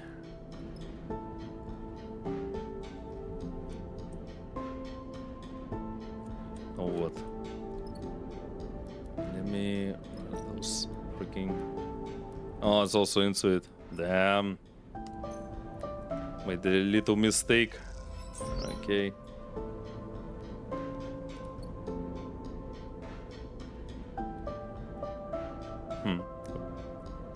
But I think we need to wait for Junie, to be honest.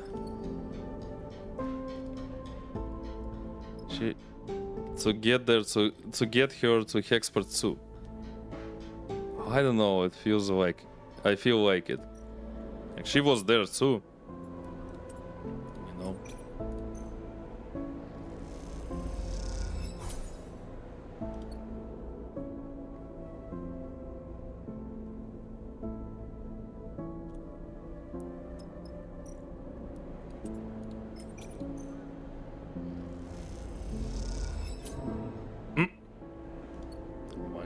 No worries. Okay, let's end the cycle and wait for Junie.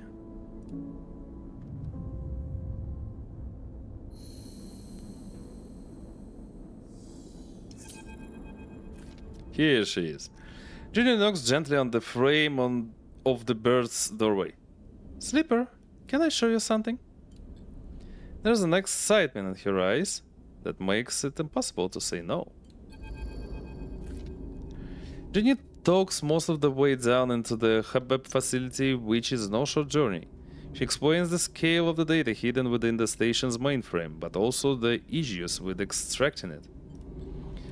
When the Hubbub was first built on, first expanded, when it became Darkside after the collapse, no one gave much thought to preserving the existing network architecture. She guides you through the substructure, picking a route through the maze of shattered passages. They parasited their tech directly into the existing system. So now, thousands of cycles later, the two networks are totally enmeshed, dependent on each other. Junie takes a series of sudden turns, and you realize this is a very familiar route to her now. Messing with the Solheim network means messing with the systems that keep the city going. She leads you down a long corridor, one you recognize as leading directly to the core. Let her explain. Yeah. This meshing is not a good thing.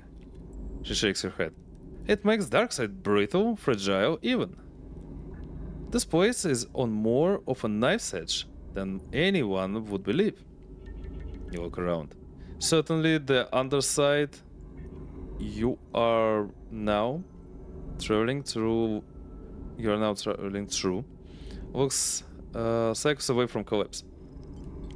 But all the data we've been extracting, that I've been archiving, Junie continues, it could help us here. It could help us clean up the Hubbub systems, and we could turn this place into an archive, so that others could come to learn more about the ruins Solheim left us. What is in all this data? Anything you can imagine. Everything from corporate message records to blueprints and maps. Shakes her head. It's too much for me to process or understand. But thanks to our visit to the bunker, I have a plan and something that will help me. You arrive at the doors to the mainframe and Junie suddenly stops. I spoke to Bliss. They told me... She pauses. I'm sorry, Sleeper. I know you have a lot to deal with right now. Don't worry. Junie smiles weakly. I'll do my best. Junie hits a button and the doors hears open. You both glide into the mainframe, its columns studded with the blinking lights of active traffic. I get the idea from you, actually. Well, from you and Overseer. Junie glides over to the mainframe.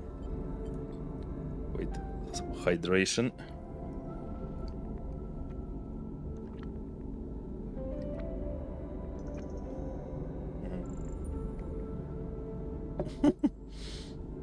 I'm sorry, some ASMR. I keep forgetting to turn off the mic during the hydration. You look at the mainframe, and you see now that it is surrounded by new terminals and wiring. Some kind of external access network Junie has set up.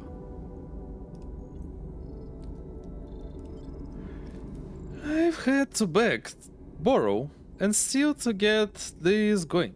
But now we have safe access into the network. It's low risk. She moves over to one of the terminals. It's not quite finished though. Recall the last time you were here. Laine, Overseer, the Spear of White Light, and then nothing. You wondered where Overseer is now, if they are anywhere at all. You remember how it felt, being dissolved into the network. The vertiginous possibility of life without a body. Something flickers through the lights. A shimmer of movement, like a fish beneath water. Sleeper? Judy breaks her train of thought. Are you listening? I was saying I need more data to finish preparing, she shrugs. I know, we've already extracted so much, but there's often so little of it that's usable among the bite rot and corruption. Where from? Hellion Gate is the place to get data. Oh, this one. Solheim data, I see. Apart from here, it's the biggest pre-collapse facility in the belt. And its hostile conditions means a lot of it is untouched. If it's too much before your reboot, I get it. I just want to do something with everything we managed to grab from the bunker and the wrecks. We pulled it from the dark, and let's expose it to the light. Jin turns back to face you. Well, this is what I wanted to show you. She looks away. It's very impressive. It'll be when it's finished, she smiles. Thank you. Jin turns back to the terminal, and before long, she is fully engrossed. You can imagine she barely even remembers you are here. You leave Junie to her preparations and start your ascent to the streets of Darkside. Thoughts of Overseer flickering in the back of your mind. New drive. Okay. So this one was minor and Hexport major. Ah, wait, it's Hexport. Okay. Finish the reboot. Build Junie's also minor. Solheim data. How many? How many do we need?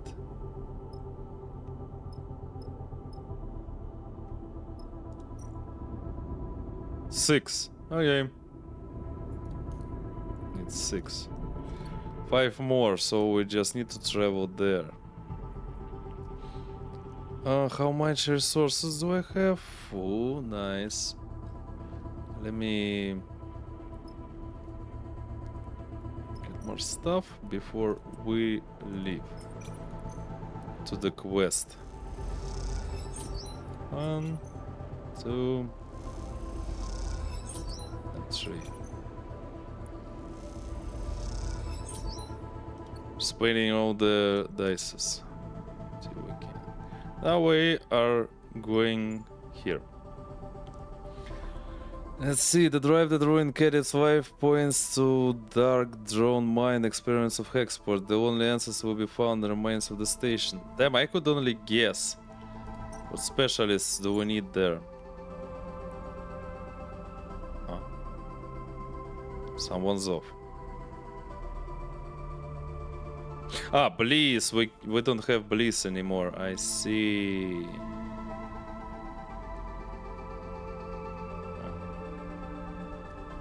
I see. Unfortunately, yeah.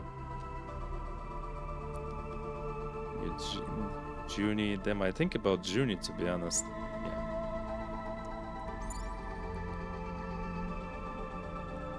Yes. Kadet has 2 skills of those.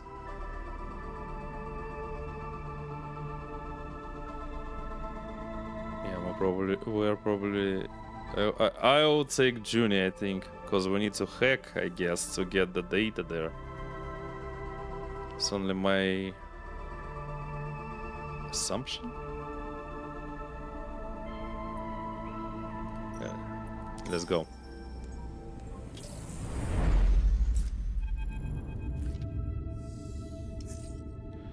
And the dice are bad. But okay. Ed is gonna start really soon. Gonna make a short break here. Like always, before I start the quest, you know. Yeah, we're gonna take a break here. 3 minutes, like always. Yeah, to restore, you know. Stretch and hydrate and stuff.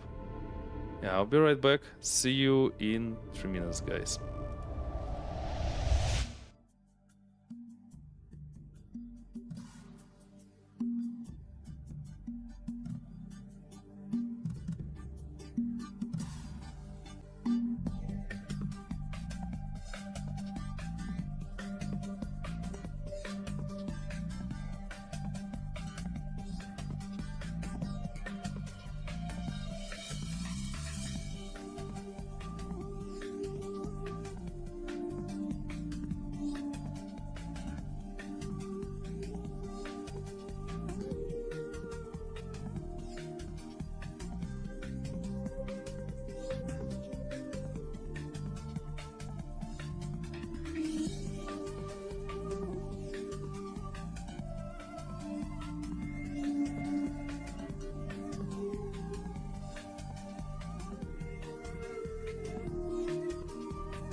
Okay, me back. This time, just in time. Welcome back, everyone, from the ads. And let's go doing the essential quest. You feel it in the moment you wake, a flicker at the edge of your perception, a sensation beyond your body. A blinking, a tugging, and then numbness as something shuts off within you. Oh yeah, I remember this station in peace. Now it's destroyed. The panic is instant. The feeling of something not being right within you spiking your fear. But no pain comes. You feel no further shifts. And as time stretches out, you settle again. You calm yourself. You know immediately that this is what Bliss was referring to. Your frames decline. The one the reboot should reverse. You flex a little, feel your body try to ground yourself in it. It will not collapse this cycle, but something has changed. This is how it will be until the reboot. You hope you have long enough to finish what you must. You begin the cycle slowly, holding the pieces of yourself together. Try not to let your thoughts wander to darker things, and fix your eyes on the tasks ahead. The belt drifts past the window, following a flow of its own, expanding, collapsing, shifting it its own way. People say it is drifting away, getting further from Helion's star. That, one day, it will drift out of the system altogether into interstellar space. You find a strange solace in that. Somehow, knowing that entropy is in the way of the universe makes your own decline palatable. At least for a little longer. As the rig drew closer to Hexport, the crew became silent, now staring out at what is left of what was once a thriving station. You feel empty. The full extent of the damage is impossible to ignore. Grim. Seraphim shakes his head. It doesn't feel like we were here that long ago. Well, I guess it's like 180 cycles, Seraphim. He sighs. And now this is what's left. You look at the clouds of scattered debris, the layers of the station torn open to the void. It is a reminder of how close the war and the unseen atrocities of the inner system are to shifting into the belt. I don't like digging around in a place like this, Seraphim turns to you. Let's be quick about it. We need to know what happened. Seraphim nods. Looking at this place, I'm not sure that's going to be possible. You look out at the gutted station. It's hard to know where you might start among all the debris. You head to the airlock to suit up and get ready. You ready for this? Kadet catches up with you in the passageway. This place is already giving me the creeps. I'm ready, I guess. Kadet nods. If there are answers to be found, we'll find them. What a waste! Journey is getting ready to go out with you. The belt only has a few stations left like this. Kadet takes a suit from the locker. Seraphim said the radiation is lower than expected, but still too high for prolonged exposure. The suits should keep most of it off us, but we can't take long out there. The stress on the suits and the rig, she says, we'll be forced to leave in 3 cycles. Kadet grabs the helmet. Not a moment more. Oh, only 3 cycles. Okay. You get ready too, your mind filled with memories of Hexport. You hope they will help you navigate this shattered ruin. But looking at what's left, you doubt it. I'm only 3 cycles. Okay, let's see. Nice. Got some info. Junie, you start.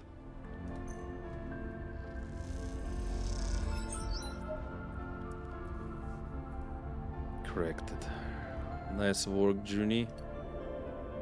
Yeah, only 1.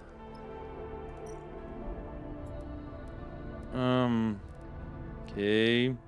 Yeah, we can do it in 1 cycle probably. Yes, we can try.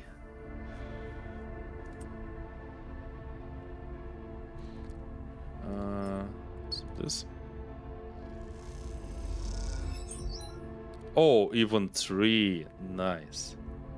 Okay, 1 more push, I guess. And search. So this is risky, this is danger. That's the reason. Okay.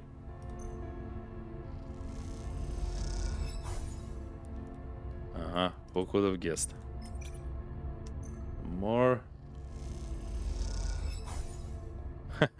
Okay, we're pushing. And yeah. Let's do it like this. Nice. Let's go. It's amazing that I took Junie here. she really helped with her skills. You hear that, Sleeper? Kadet stops among the debris just outside the ruined exchange. The search so far has been thankless. Grims walked through endless debris. You're glad of the break. You stop worrying in the dark and listen. There is a hissing on the open comm channel, a hissing you've grown used to. Now that you listen to it again, though, you notice something else in the noise. There is something different to it now. A texture? A modulation of tone? Is that a voice? Kadet cuts in. Someone is speaking. Your eyes look wide through the faceplate of your suit. You listen carefully, and yes, perhaps there is a voice there, though it is quiet and distant. It could be a person speaking, or it could be some residual signal from an automated system, one that is slowly dying in this wasteland. You see Kadet moving around, testing the signal strength from different positions. It's coming from the direction of the docks. Your voice hisses through the comms layering over the broadcast. Survivor? Kadet meets your eyes. Both of you hoping this might be true. It's probably just a comms echo. Seraphine's voice cuts in over the comms. We can't go chasing ghosts, not with so little time left. Seraphine, we have 3 more cycles. Chill. The rig can't sit out here getting cooked by radiation, and neither can you. Seraphine's voice distorts and shifts. You should move to the epicenter where Factory Row used to be. That's where this all went down. Kadet looks at you, and you know she wants to chase the signal to the docks. She wants there to be someone there, calling out to you. You look over towards the remains of Factory Row, the epicenter Seraphine coded.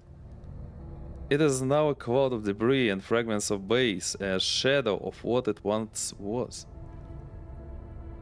For the first time in a long while, you think of Karsten. Ah, yeah, that guy, Karsten, who asked us for the ship mind in the beginning of the game. You look back at the remains of the docks, a few warning lights and systems still flickering away in the ruins. With not much time left here, you have a choice about where to focus your efforts. Let's see. What do we need? Engage. And into it, of course.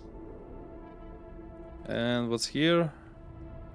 Interface and endure. Nice. So I can do this. Oh, risky danger. Yeah, this one. Search for survivor. And into it. I can do only into it, and Kadet can do this. Can try. We get debris. Let's risk it. Okay. She got some stress. That's okay. I can get. Wait. Where was it? We have 2. Can get some stress too, but this might help. Search for survivor. Let's go. Double stress. Oh no. Okay. And cycle then.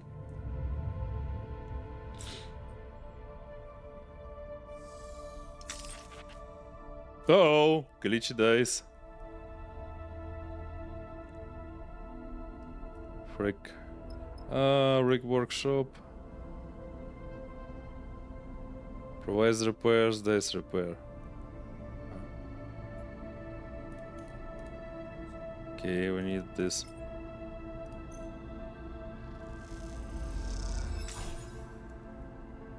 Better than nothing. Freaking glitchy dice again, I hate those. Okay, Johnny.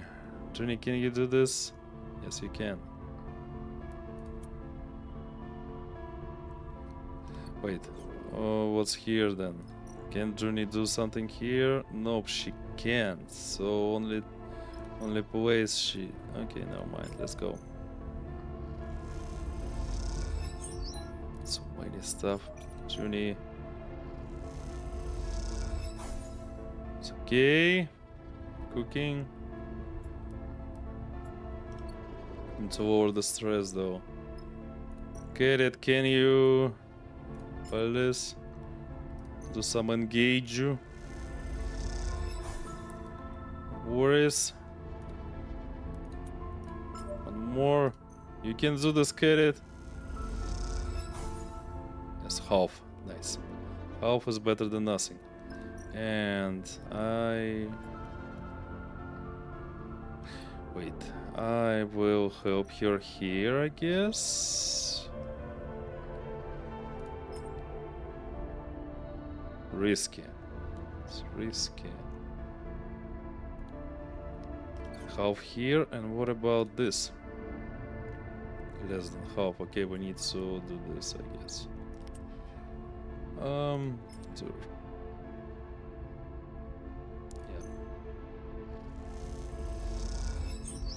Nice.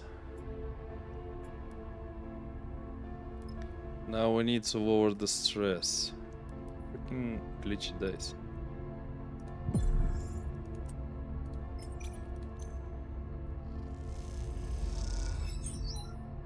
Closer.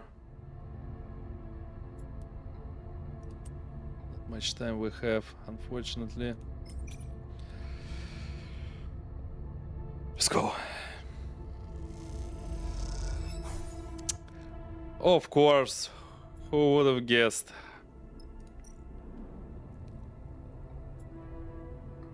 Can try glitch dice, unfortunately, but I can do anything with that. 20 to 80. Can I risk it? Yes, I can.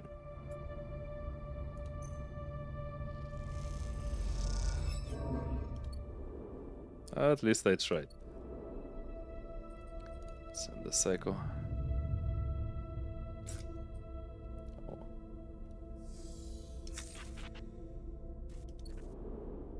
Oh. Game. I see you don't like me. Okay, Junie. Try your best. Nice. Urgent! The broadcast echoes through your comms. Retrieval required. Conway network agents, please respond. You float beside Kadet, the two of you shocked to silence by the sight in front of you. Both of you have traced the ghost signal deep into the docks, and all the time wondering if it might be the voice of a survivor, but you had not prepared yourself for this. In a corner of the docks, there is a nest of machines, a gathering of drones and motorized sleds, crane systems and docking clamps, a nest for the drone mind. Oh. Stop, please. Drone mind. The voice shimmers with distortion, relayed on the same carrier signal as the ghost broadcast. We wish to be recovered. You don't know the mechanics of what you are looking at, but you understand it. The drone mind fled here. But how? You exchange a look with Kadet, and she seems unsure of what to do. You switch your comms channel to the broadcast signal.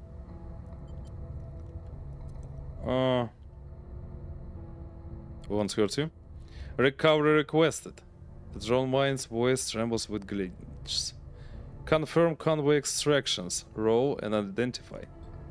You wonder what this mind knows. Is it just an interface designed to speak between humans and drones with the recognizable cadence of intelligent speech? Or is it a thinking machine? You hear a click as Kadet switches to a private channel. This thing is a weapon. Your voice is flat and emotional. We should be careful what we say here. Confirm convoy extractions. Roll and identify. An identity. The drone mind intones. Please.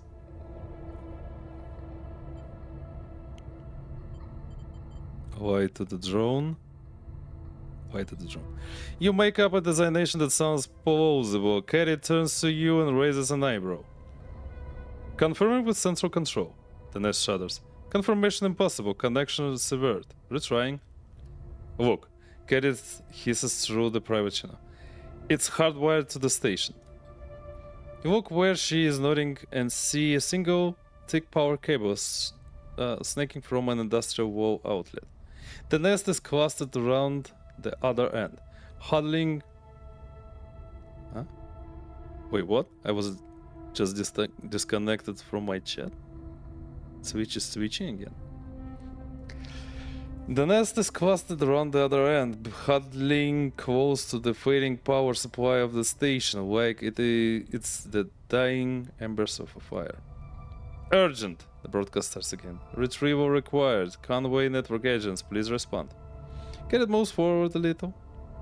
I order you to deliver a report in your...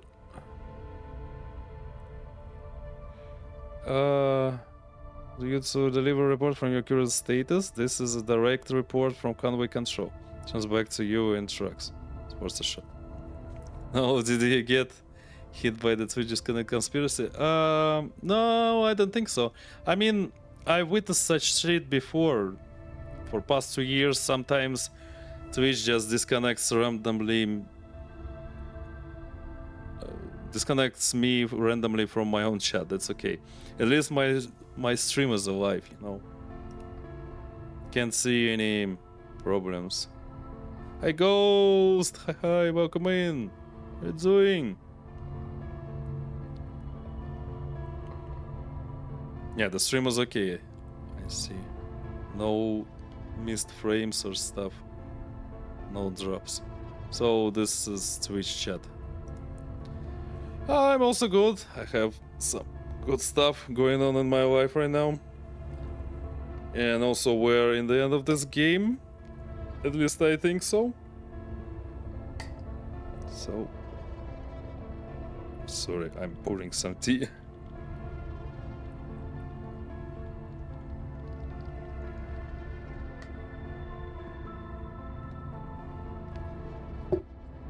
So yeah, life's good. And I'm good. So yeah, answering your question, Welderons, I don't think this is that disconnect conspiracy. Just the typical Twitch stuff.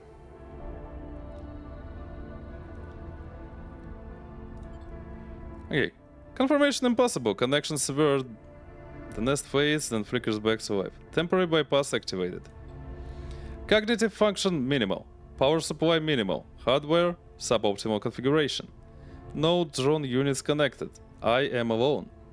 The shift between communication registers between formal and human is unsettling. Call center compromised. Data extracted by third party. Self-destruct disabled. Purge protocol disabled. Parts of the nest fall away. The power draining faster as the drone mind attempts to draw more from the station. Please, the drone mind asks nonsensely. Please stop. Did you destroy the station? Kadet moves close now, bearing down on the nest. It is a little more than a pile of broken machines. Cowering in a corner as the power fades. Oh, thanks for the headpad, Ghost. Really appreciate it. That sound is still fun.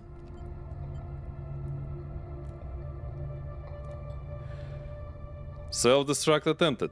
Process failed. Hardware purge attempted. Process failed. Self-preservation protocol activated. Propagated through the station network. Station failed. Central failure imminent. Please stop. The machine in the nest begins to go dark. Please stop. Please stop. This is the headbutt. You deserve it too, Ghost, so you can imagine I'm headbutting you back. Kadet turns back to face you. It didn't do this, she says. It's right, no. Try to destroy itself and take the station with it. She turns back to look at the failing mind, hiding in machines it was not built to inhabit. It escaped into the network and ended up here. It isn't responsible, it's just a machine. Isn't responsible. Responsible or not, that's enough.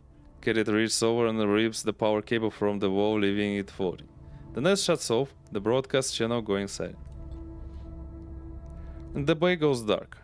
What was left of the drone mind, whatever protocol data escaped into these machines and their network, it is gone now. There is no hardware left to hold it. Come on! Kadet glides out of the room, leaving you among the dead machines. We have... Oh! Brain scratch. Meet the drone mind. Achievement. Okay, can we do this? Yes, we can try. Get it. Do your best.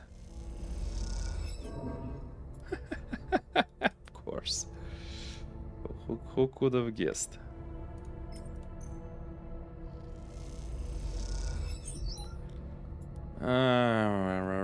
Push.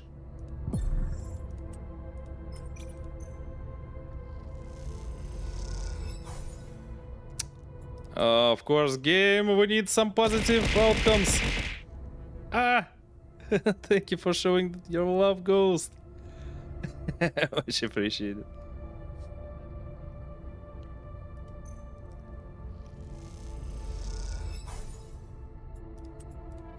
Positive, please, positive.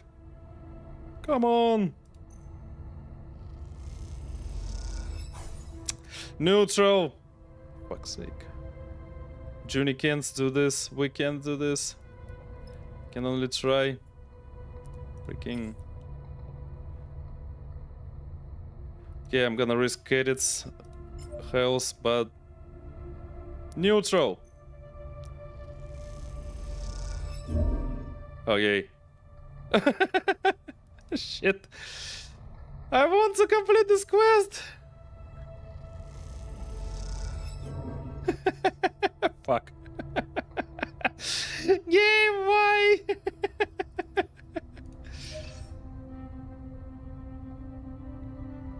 Neutral negative. We're risking Junie too. Fuck you, game.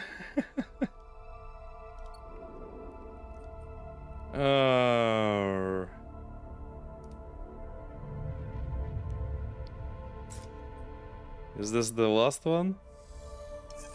Ah, didn't make it. That's it. Oh, failed quest. The second, I guess. That's it. Servant comes to the bunks. We are leaving now. This is someone else's grave, not mine. He turns and heads to the cockpit. Won't miss this place. Junie gets up and heads to the cockpit.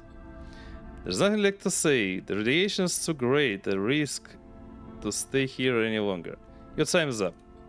You take a moment. You walk out across the remains of Hexport, countless lives changed by the actions of a few.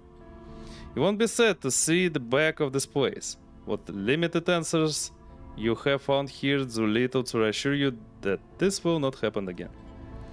You close your eyes, knowing that you will never wipe the image of shattered Hexport from your mind.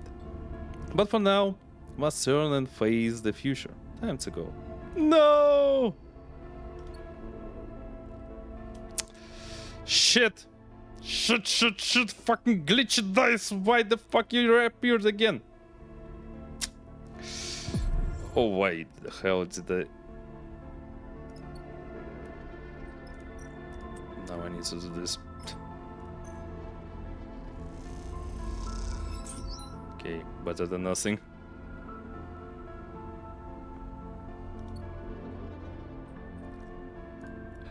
Why? What have I done, huh? Okay, I'm... Yes, leave! No! What was the freaking quest? Why the hell did you appear again, you glitchy freaking dice?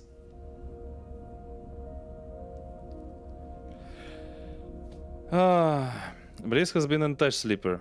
Seraphine turns and looks over his shoulder as soon as you enter the cockpit. I guess it reappeared because my body is falling apart. I mean, Sleeper's body.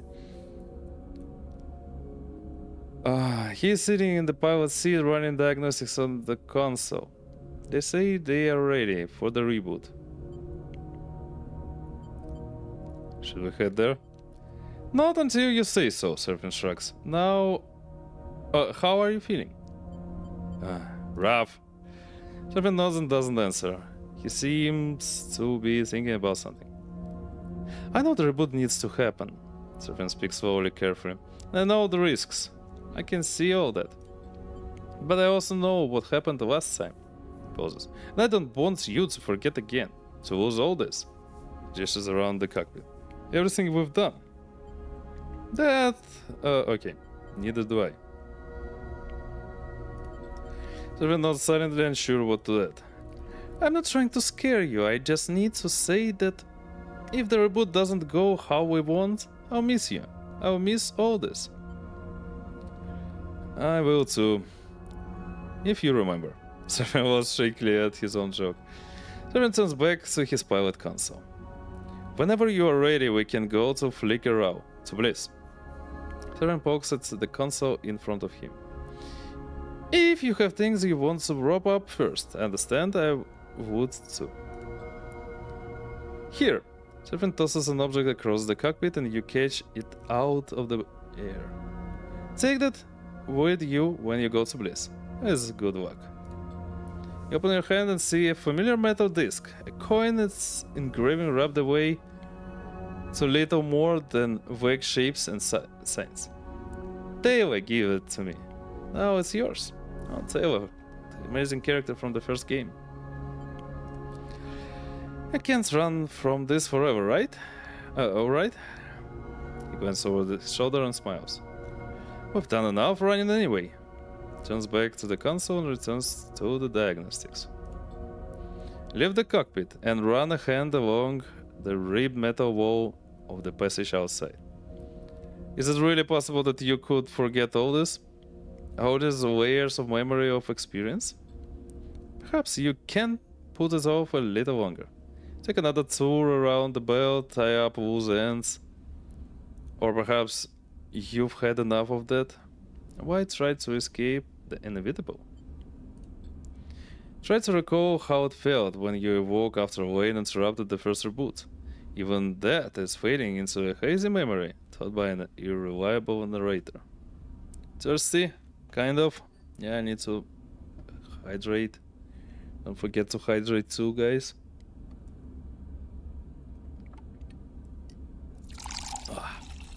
Yeah, thanks for the hydration, Ghost. Yeah, don't forget about yourself too. Maybe this is just the next step then. One of thousands that put you here, and the first of the thousands more that will take you onward. You come out of your thoughts, still unsure, still aware that the decision of when to take this step ultimately rests with you. Can I just do something? There is not much to celebrate on your return from the remains of Hexport, but you are glad to be back here all the same. Wait, can I? No, of course I can't. Restart the mission. Typical of this game. You have live with the consequences. This game teaches you. So there's not much to celebrate in your return to Hexport, but you're glad to be back here all the same. There is something surprising in that. Darkside as a haven, not a prison. The slowly occurring idea of this overgrown city as a home. As you have seen in Hexport, stability cannot be taken for granted, not anywhere in the belt. But Darkside has a solidity and a life that feels like it might endure. Kadet catches up with you. We need to talk. She looks around. But not here. Come, I have something I want to show you. Kadet leads you deep into the heart of Darkside, through quiet corridors and bustling streets, on paths you didn't know existed. As you glide after her, the station seems to grow in your mind, its possibilities multiplied by the routes that pass through it. Just through here, Kadet leads you across a covered bridge, the view on either side looking down caverns of lit units. This close to the center of Darkside, the air is warm and the passages are quiet. Here, Kadet smiles. This is the place. She points at a low and wide entrance with storage racks inside. Next door is a smaller unit with a window looking out to the passage. It seems like a workshop, perhaps abandoned or never finished. It is dusty and dark. I've been keeping an eye on it. It's abandoned. She glides inside and swipes a wall pad. Lights flicker on, illuminating a constellation of dust. She floats in the glittering specks.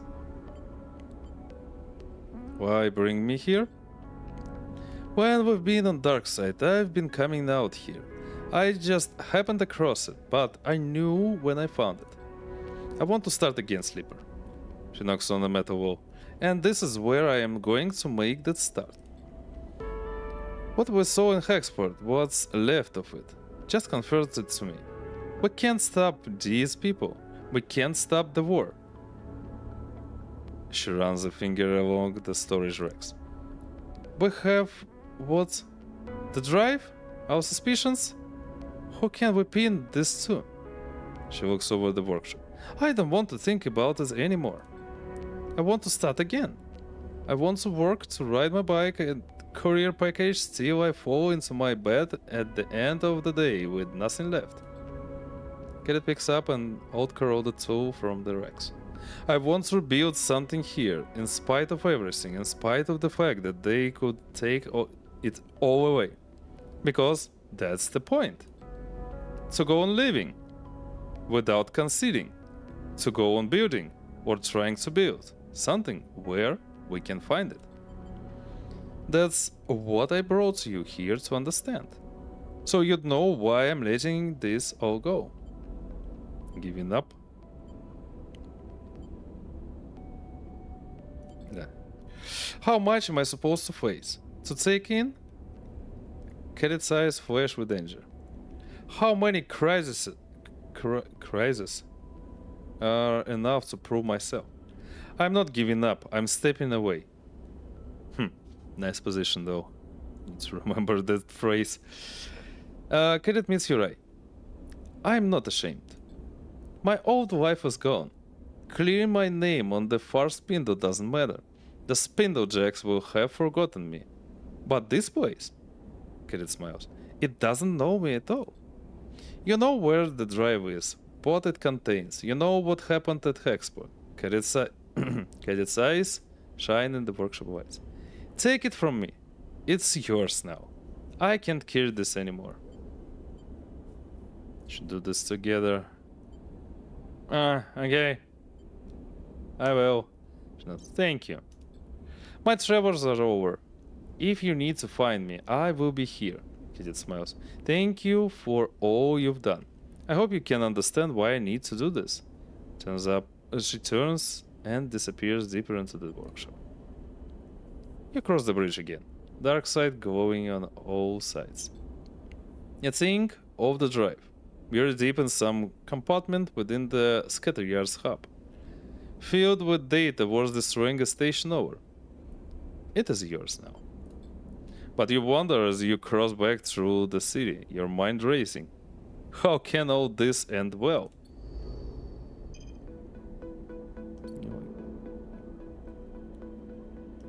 New location discovered. Eh? This one. Hey GDX or Huntery MX. Hey, how are you doing? Happy Monday, I guess. Okay, Seraphine's coin.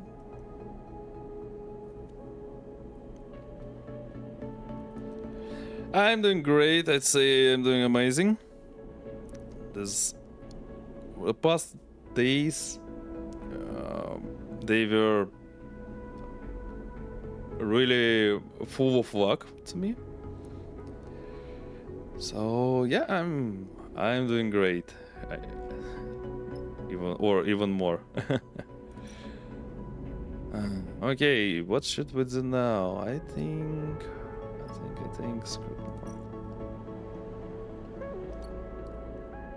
So the quest isn't over yet. Let's take a deal with the drive. What can I do with this freaking drive? Oh, fucks.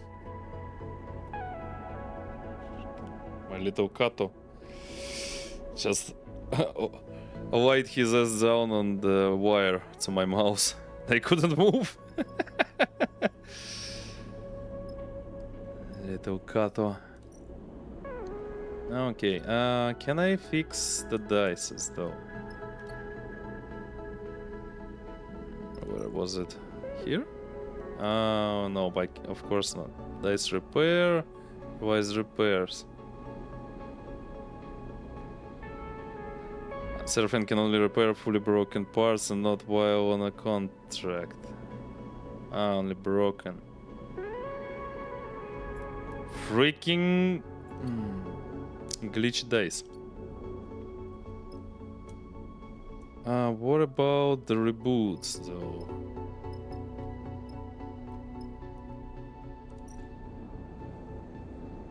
Begin the reboot.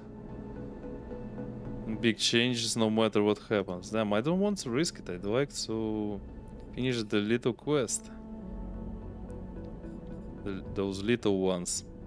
For example, this Junior's Archives and Oliviera. First, let's spend all the dices here, I guess.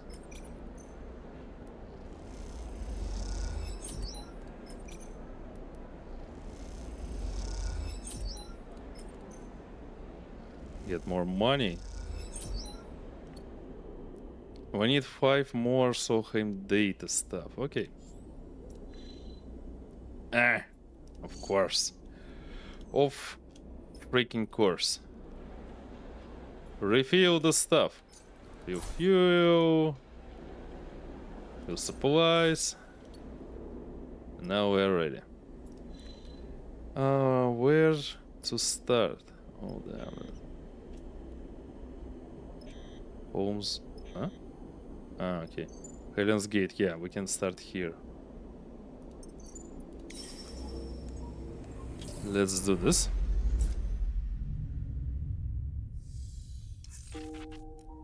We need to assist cargo, gate structure. Yeah. Really. Yeah, data scraping. We need to finish this. How much can I get from it? Oh, only one. Okay. That's something.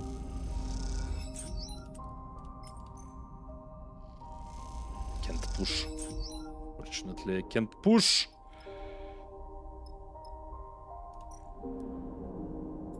Search for supplies. Only. Wait.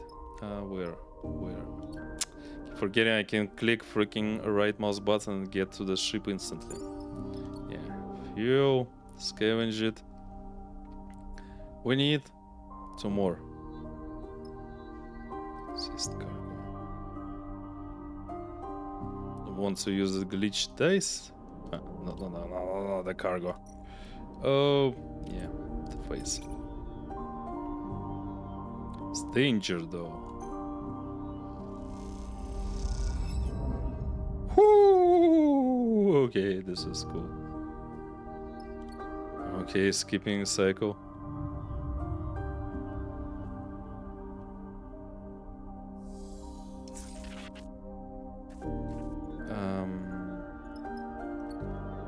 Okay, let's go.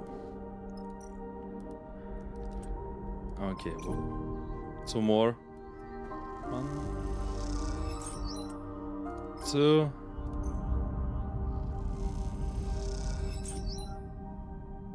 Yeah. Okay, we have all the resources for Junior's archive.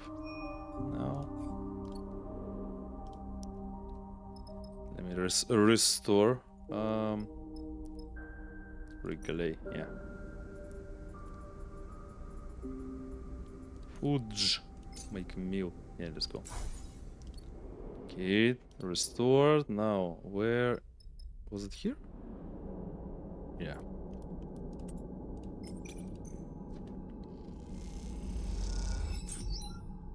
Yeah, okay, nice. We are cooking. What about...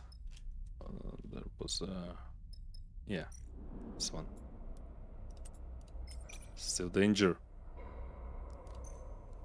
We're risking again. Yay, positive. Nice, let's go. Okay, going back. Finishing Junior's quest then.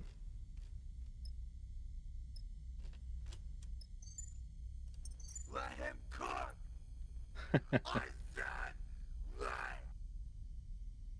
What the hell was the redeem? I heard it was so glitchy. Yeah, I'm trying to do everything optimal, I'd say. Oh, one more, nice. Facility.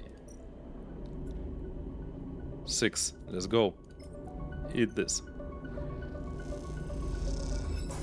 Yay! You have been waiting for what feels like a long time. Johnny insists you can't help, so you find yourself floating in the baking heat of the Hub-Bep mainframe while she taps away her terminal. You have to wake up early tomorrow, so why? Yay! Thanks for joining us today. Joining me today, Ghost. Thanks for coming.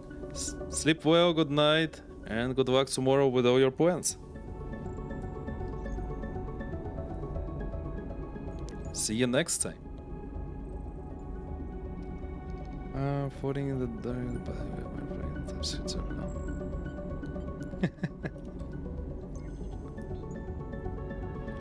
As you do, you can't help but shake the feeling of a presence nearby, one that you are coming to understand as some remnant of Overseer.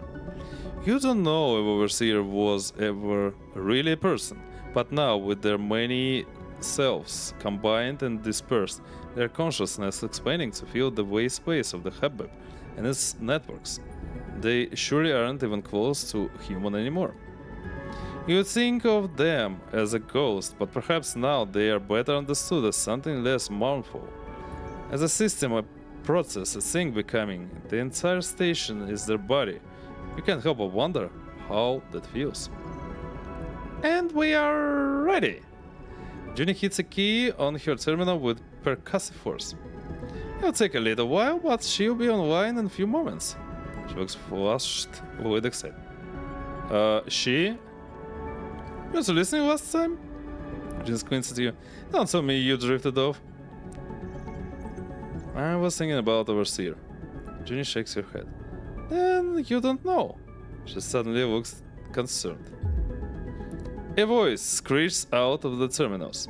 It descends in pitch from a squeal to speaking. Then, below the mainframe, a flickering projection appears, first as lines and then as solid light. Warden! Yay!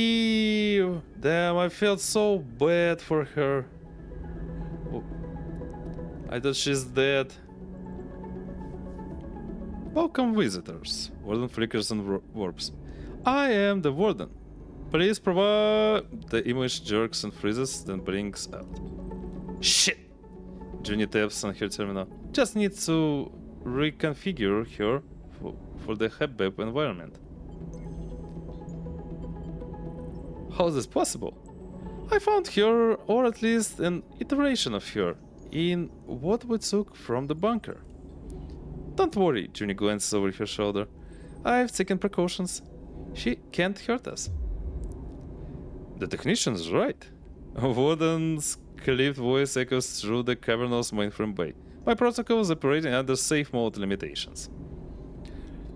Warden's blind eyes stare out over your head.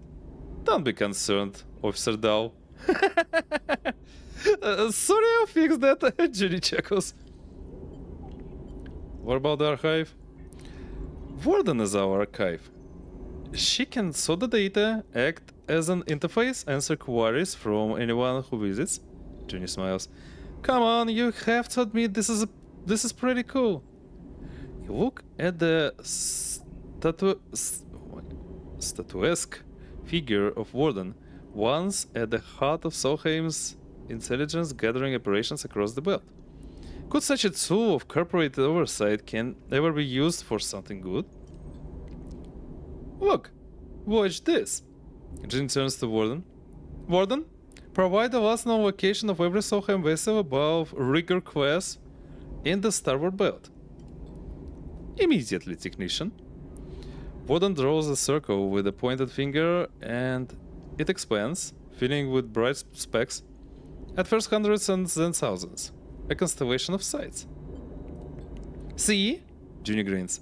This is our future, built on the foundation of our past. And these tools are ours now. You look at the arc of specks, the points of light describing the shape of a long-dead corporation's power. This is incredible. Junie smiles. It is. People need to know what this city, the system, is built on. Warden can do that, expose that. It will be up to us to reshape the ruins into something new. I knew when I saw her that I couldn't leave her there, alone in the dark. Yeah, I also felt bad for her. I've been in that dark pit, and I won't condemn another being to it. Junie looks at the placid Warden. Human or not, how we treat her is a test of our own values, of the world we project.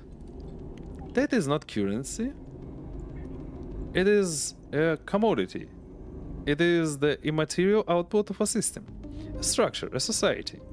Junie meets you right. This will be a place to uncover the system for ourselves. She looks around at the chaotic trailing wires and the floating terminals. Once I've cleared up a bit, she laughs. You and Junie spend a little longer in the mainframe, sorting cables and offering Warden casual queries. Not all of them return useful information, and Junie begins listing out the changes she will need to make. After a while, you both find yourself tiring, heads aching with all the fresh information you have crammed into them. So you close up the core and ascend back through the layers of the facility to Darkside surface. As you do, you feel the history of each strata, the layers that make up this place and the belt beyond.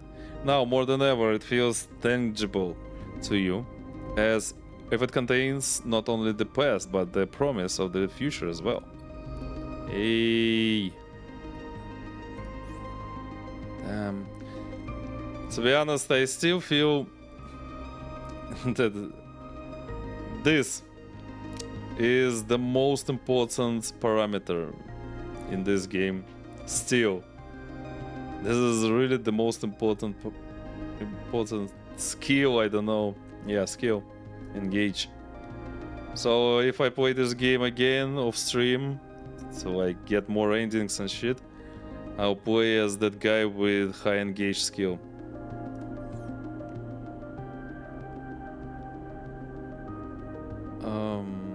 Okay.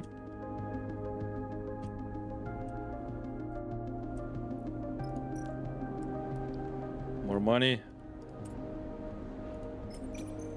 And then we can finish the Kadet's quest, I guess.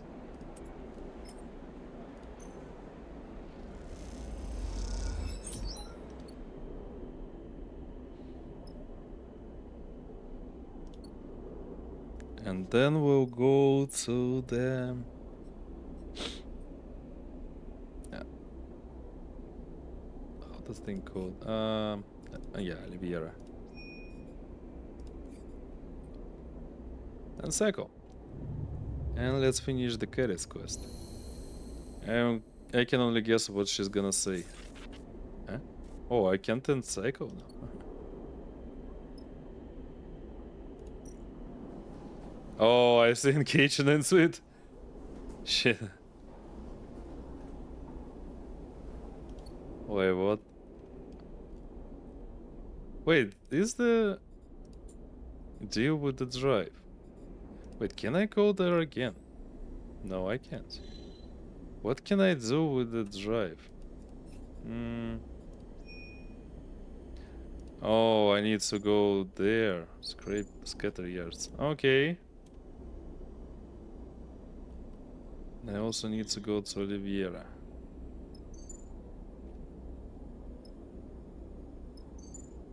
Huh.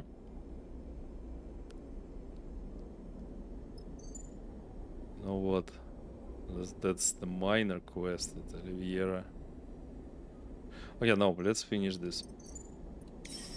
And then we'll go to Oliviera, and then I just want to finish all the quests.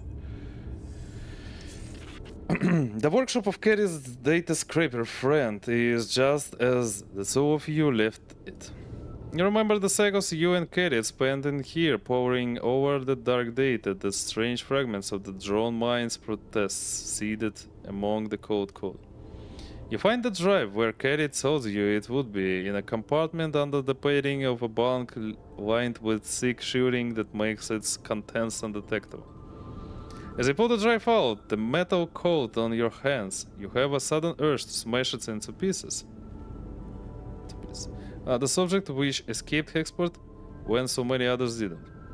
Someone somewhere wanted the data on this so badly that they would spend any number of lives to get it.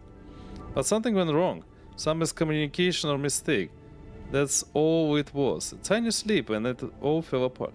Now the drive is in your hands instead. You turn it over in your hands. You know the drive contains convoy access codes, control codes, and perhaps more besides. Data of great value, data that would win a war. You also know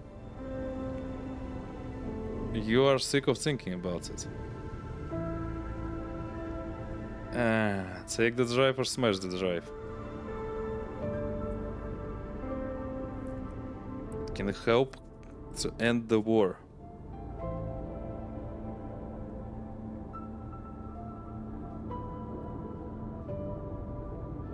So, no, I don't want to, like, downprice all the stuff. Let me take the drive. You slip the drive into the pocket. I mean, so many efforts were put to get this drive and shit. And now just to smash it? No, thanks. I'll finish this stuff. You slip the drive into the pocket and close up the workshop. You head back to the rig, and as you do, you turn the drive over in your pocket, unsure what the next step might be.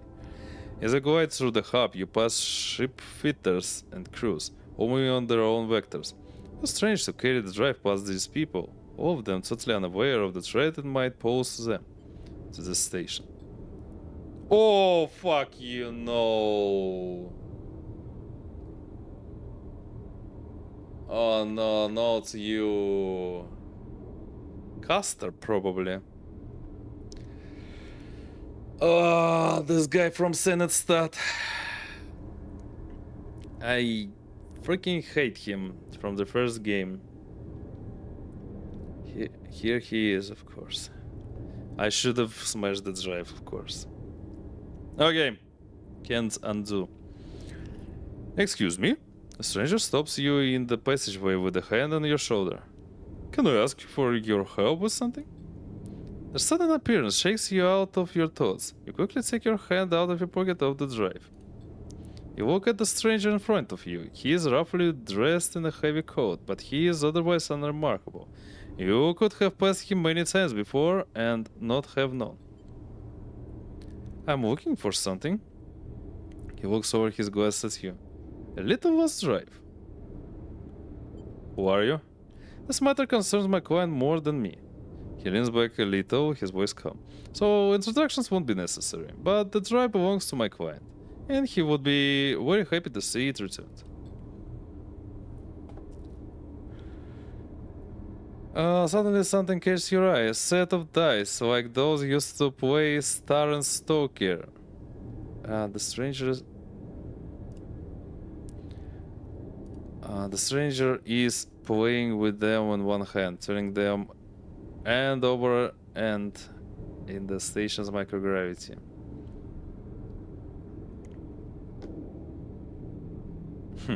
You can't wait to this guy. At least let's try to get more information. Makes you think I have it. My search for the drive brought me to the scatter, yes, but from here the trail went cold. That was until you arrived. Pushes his glass up his face. Then the trail lit back up again, just like that. The stranger moves his hand in his jacket pocket a little, and you see a shape in there, a box-like impression in the fabric. My client never intended these events, you must understand. One of their other contractors proved to be overzealous in an attempt to conceal their mistakes. The result was the regrettable situation you saw in Hexport. But for all that to be for nothing, that would be waste beyond the original act, but an insult on injury. Stranger sighs. There's much to be gained in a system desperate for peace, for the wars to be ended, and wars tend to end when one side concedes. Yeah, I don't believe this guy. I remember what he's done in the first game, so I don't believe him. The truth does not necessitate your belief in it. Only a few possible futures remain for the belt. My client will facilitate one of the better ones. That's why I'm here. But if you need additional persuasion, I am authorized to offer you 300 cryo as a reflection of your efforts. The stranger smiles again, his tone never straying from its business-like calm. Now, can you return my client's drive? Stranger's hand shifts in his jacket pocket. You have the feeling this is not a choice you can deny. Break the drive, for fuck's sake. Fuck you, Castor. I hate you since the first game. And you won't get anything from me. You grip the drive in your pocket so hard the casing starts to crack. You see the stranger's eyes flash a warning. There's the drive against the metal wall of the passageway, splintering into 1,000 shards that pepper the two of you with cuts and scratches. The stranger shakes his head. A regrettable decision. You hold yourself ready, expecting a retaliation, but it does not come. The stranger simply turns and clunks away down the passage, not willing to waste another word on you. Your transaction is complete. Get back to the rig, and as you do, a weight lifts with each corridor, each junction. As you board the transit shuttle that will take you to Marcus Yard, back to the rig, you think of Hexport and what is left of that place. You'll never forget what happened to the station, but you will not let it steer your future. Kadet refused to be sucked into that web of secrets, and now you refuse too. There will be no account of Senatstad's crimes. There will be no reckoning, but there will be a life outside of the future. They want to be, they want for the belt. You know it. You know, at first I really wanted to not waste all the force for this drive, but I better destroy this drive than give it to the freaking Castor guy. Cause he is fucking red. In the first game he wanted to like steal this like kidnap our main character in the first game, and to like disassemble them and to get all the data from it. So no, and he deceived many times. So no.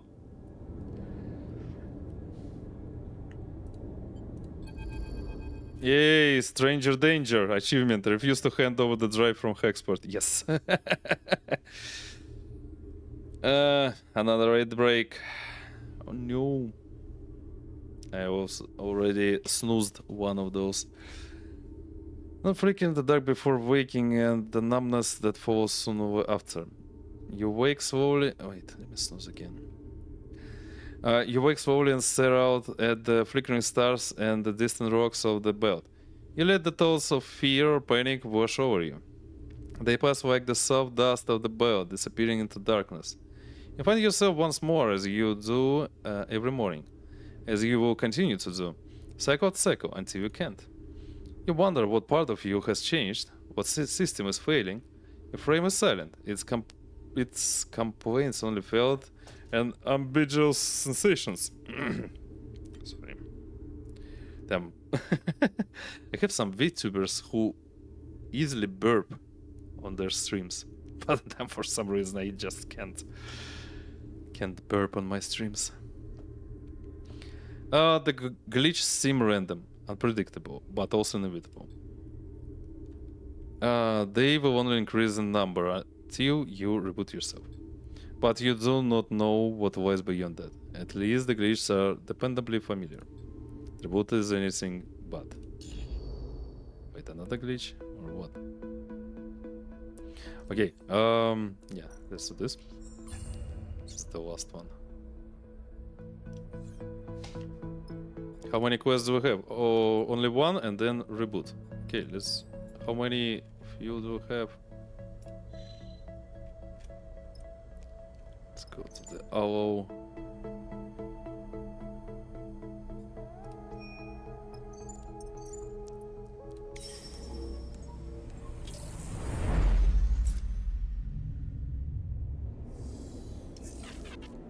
Yay, 2 glitched dice, nice.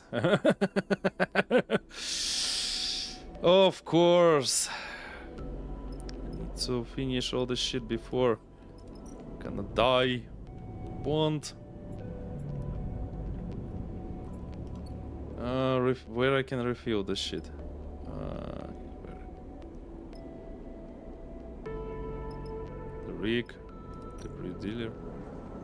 Oh, okay. Money. Process scrap. Oh, okay.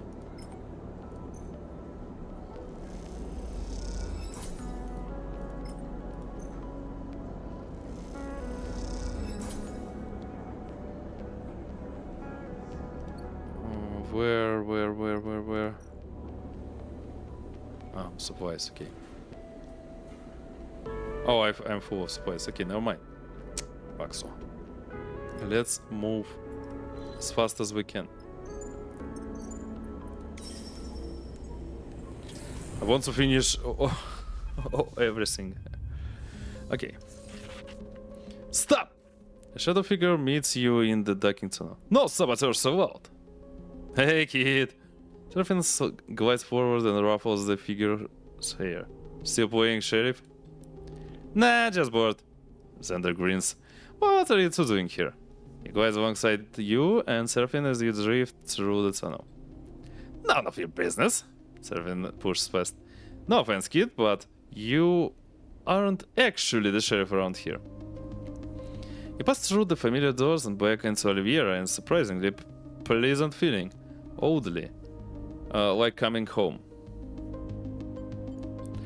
You came! Cadence is there in the docking concourse waiting to greet you. I'm impressed. Seraphin's face immediately erupts into an uncontainable smile. Cadence. It turns to you. You two remember each other, right? Slipper saved the colony.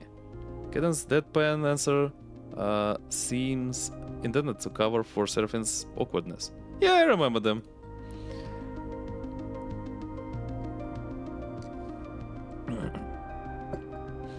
The four of you descend down through the docking tower together and into Oliviera itself. The colony looks much the same as when you left, though you pick up from Cadence that changes are coming. Carmen's back with a vengeance since Darkside. Cadence smiles. He is all about explaining and improving the colony, which is why I asked you to come, Sarah. The nickname slips out, but both Cadence and Severin look it and glance at him. As you reach the core of the colony, you see the increased activity. There are more colonies than you remember, and they move back and forth with purpose, carrying crates and tools. They chatter less than usual. We need all the help we can get to sort the place out. Kadet notices you watching the stream of raid and people. Carmen wants to do some kind of event, an anniversary, I think. Honor the founders and all that. Gotta be a big party, Xander grins. Can't wait. So, Cadence walks between you and Seraphine. What do you think? Up for some county mandated manual labor? She grins. Sharon gives you a sideway glance, observing your response carefully. How could you say no? How could you say, oh shit? Oho. Oho.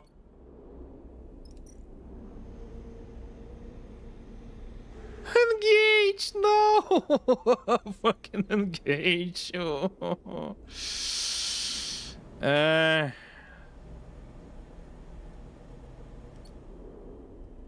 don't know what to do here. But I know that I already snoozed the AD break. I break 3 times, so I can't do it anymore. Let's make a break here. I'm gonna make... this is gonna be a little longer break because I want to make some sandwiches. I'm getting hungry. Yeah. So I'll be right back in 5 minutes, I guess. Yeah. See you in 5 minutes, guys.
Came back. Brought some sandwiches. Just need to wait until they get a little colder. Warm them in the microwave. You know what? I recalculated all the stuff. I guess I'm gonna die faster than I finish those processes. So let's not risk it. Let's get back to. I'm pretty sure it will be difficult to complete all the stuff, especially with 2 glitched dices. Yeah, you see. So let's do this reboot.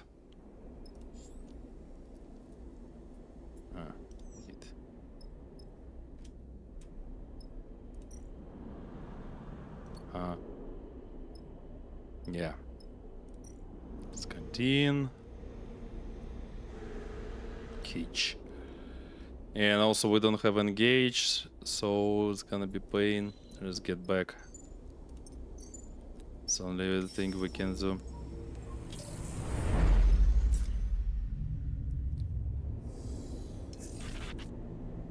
Yeah, you see that glitch is gonna kill us.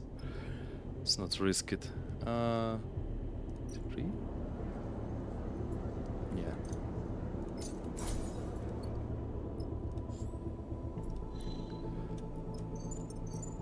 Confirm. Okay. Guess we might have 2 outcomes from this quest. First, we might die or forget everything. Second,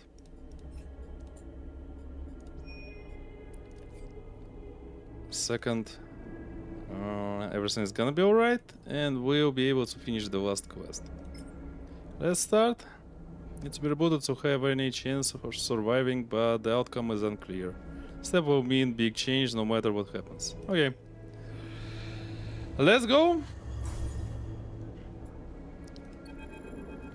Reboot Ray. Return to Seraphim's coin.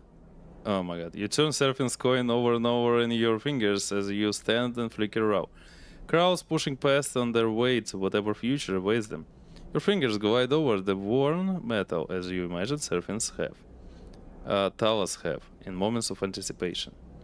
Perhaps others, before the coin came to be Talas, have repeated the same ritual, the same nervous routine. But their fingers were human, born, not made. This intrusive thought makes you slip the coin into a pocket quickly, as if it had delivered this shock. Here he is, and the door of the shop slides open, revealing Ankita. You see her eyes scan the crowds, almost defensively, before she spots you there and nods in your direction. Hey, Ankita. She looks around for a moment, then approaches you. She looks tired, but her stubborn ferocity bubbles under the surface. Bliss is waiting for you. She nods back towards the shop. Which I guess is why you are hanging around out here. Nervous? Of course. She looks around the crowd. Look, Sleeper. If you want my advice, you have to find a way to keep up with yourself. Change is constant, but sometimes you can get left behind. Ankita looks away, the signs of flicker out reflected in her eyes. I just remembered I owe you an explanation. I promised to tell you why I wanted Utsubo Auto if we managed it. Shakes her head. I guess I'm not very good with promises. Why did you? Ankita is still staring at the sides. I grew up here, Sleeper. Do you know that? She doesn't wait for an answer. After I came to the belt, after Bliss and I... She pauses, not wanting to say it. When I had nothing left, this is where I came, and when I got here, my home was gone. She grimaces. Those Utsubo bastards had destroyed it, strangely strangled the life out of it. I was looking for something to fight for my own terms. Darkside became that for me, she says. That's all you're getting. Promise kept. Nita looks over her shoulder. Look, Bliss wouldn't be happy if they saw me out here chatting to you when you're already late for your appointment. She smiles to herself. And I don't need more reasons for Bliss to be unhappy with me. She grabs you by the shoulders and steers you towards the shop's entrance. I'll catch you after. Don't you worry. She pushes you towards the door and then turns away and disappears into the lights of flicker out. You take a final moment and then wheel yourself inside, leaving the glimmering lights and the shifting crowds behind. Bliss is perched at the console. They turn as you enter. Finally! They smile weakly. You were making me think you wouldn't show. I'm ready. I'm sure Serpent told you, but everything is ready. Bliss gestures to two couches with straps, freshly built connectors, and a bundle of wires at one end. I hope it will be comfortable for you both. Where's Flint? Was just getting some air. Which you don't need. Flint leans in the open doorway watching you both. Their pale face looks even more drained of color than usual. Flint comes inside the shop and nods to you. And nods to you.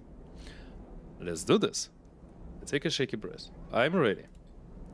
Flint and Bliss go silent, and the sound of the crowds outside filters gently into the room, mixing with the whine of the air cycler and the hum of the terminals. There's not much more to say. Bliss looks at you both. Okay. They pause. Let's begin. Bliss helps you and Flint onto your couches.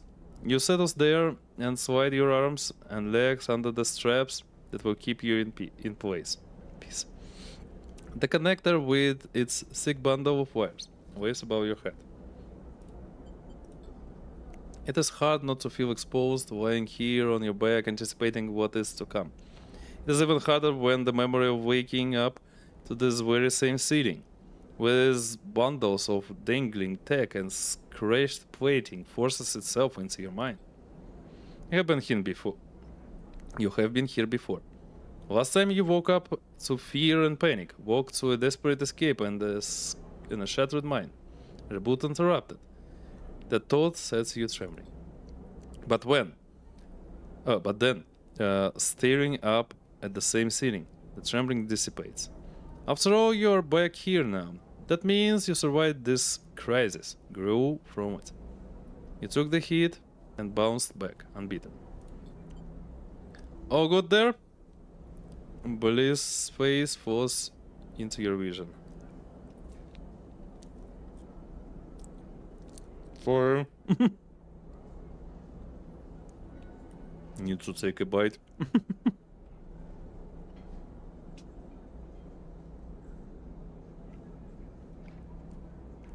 Oh, good. Bliss smiles. How about you, Flint? You turn your head to see Flint lying beside you, stiff and still. They manage to tight-lipped nod. Look at Flint staring up at the ceiling like you were a moment ago and feel a rush of sympathy. After all, you haven't faced this before like you have. They are stepping into a future they cannot see. You have been here before. Now you are just completing the journey. Reach out to Flint.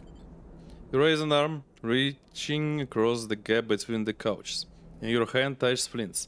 They do not look at you, but they grip your fingers in theirs tightly. Flint's fingers feel different to human fingers. The thick vinyl skin, the repair patches, the pressure of the metal skeleton beneath. You know this is what your touch feels like too. And that recognition is like a connection being made. You close your eyes and feel something flowing between the two of you. Solidarity is so embodied that it reverberates within you.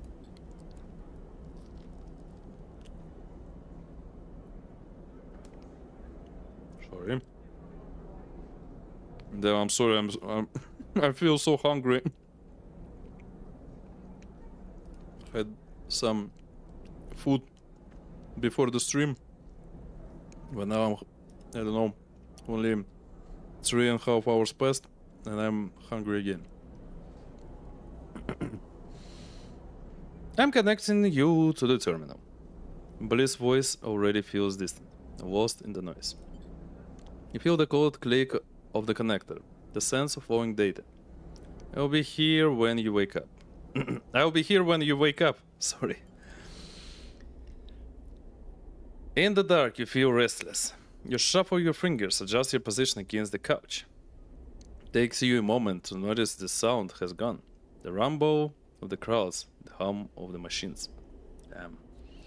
Can't imagine what sleeper could feel here, cause this is really scary. So like before some surgery, I feel like that's what people felt.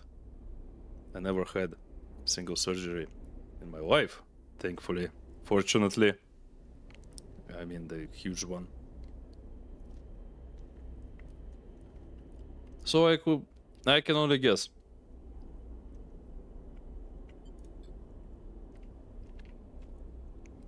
Sorry. This detail unsettles you, and so you search for reassurance. You think of Bliss words. I'll be here when you wake up. You focus on them, on the possibility of waking up, of being somehow renewed. But what would that renewal look like? Your eyes blinking into the lights of flicker out. Bliss, Seraphine, and the renewed Flint beside you. But what then? Travel? A line stretching out on a screen, a vector leading you ever onwards. Why stop now? But how far does the line stretch? What does it encompass?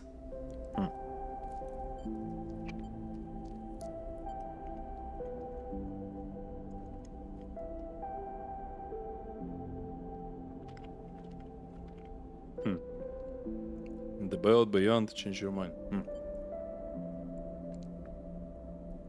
Beyond? The belt is just an edge, a stopping off point and little more. A line could be drawn as far as anyone could imagine out here, and why not? The vector does not always know its end. Who will take you there?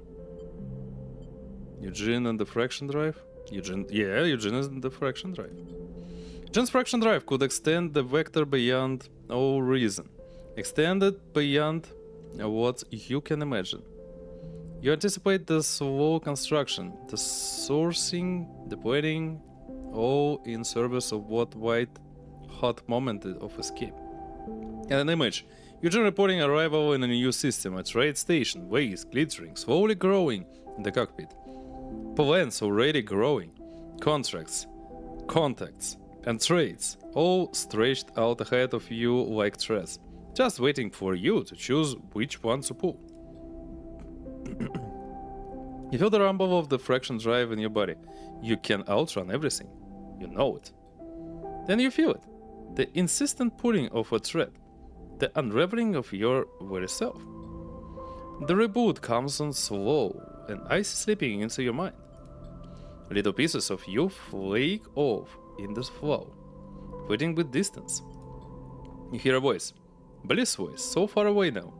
You reach for it, stretch your every sense towards its familiar warmth. I'm starting the reboot. It is whispered into the wind, pulled away from you the moment it is spoken. See you on the other side. Damn, this phrase, see you on the other side, feels so scary.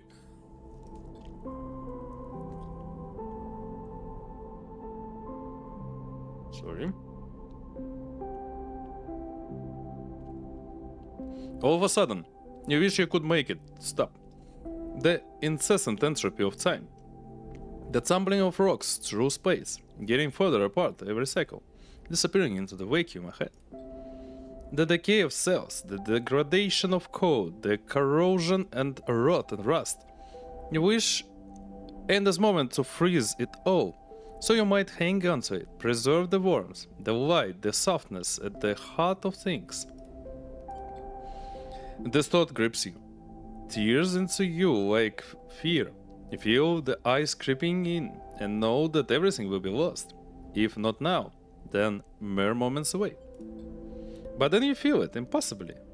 Seraphine's coin, worn smooth by worry, turning in your hand. Time has been pressed into that coin by hands, by fingers. It is a near infinite record of transient touches, each one shaping it in some small way. It is worn and worthless. It is bent and broken, and it is beautiful in all of those things. And so you press your thumb against it, your crooked, calloused thumb, again and again, because you are a broken thing, and you have nothing left but that brokenness, and the beauty that shines through it. And then, somewhere nearby, a button is pressed, and all at once one thing ends, and something new begins.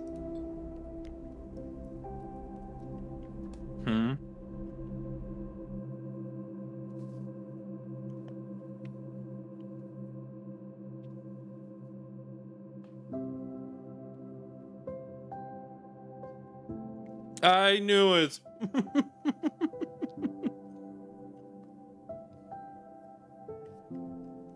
Wait.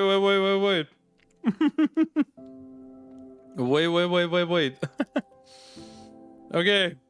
Yes, congrats. Yeah, we finished the game, but I guess this is one of the endings. I mean, yes, congrats. We finished the game. But wait. I think that the last dialogue, I mean, the dialogue with themselves, sleepers, well, it's like, that's not the end. Let me try again. Because, yeah, you can reload such things. I mean, in the first game, you could reload. There are lots of endings in the first game. And after getting one, you could reload and get the next route. Yay, possible futures. Finish rebooting your frame. Achievement. Okay. Wait. Yeah, the cycle is 196. Let's try it. Let's try again. If not, well, just yeah, where?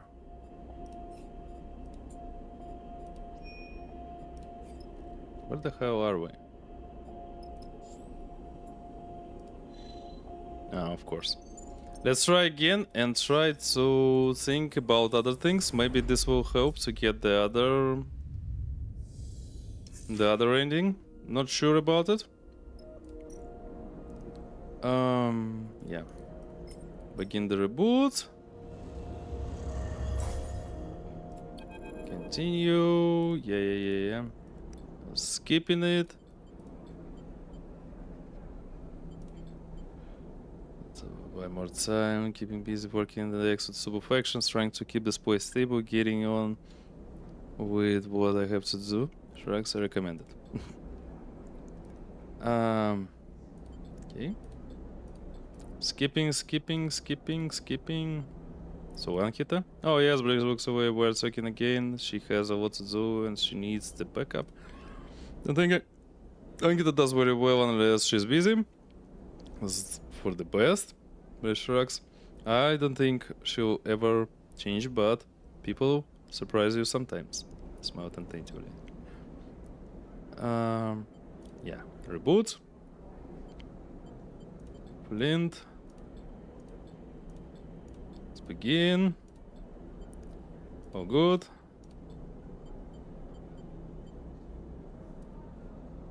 Yeah.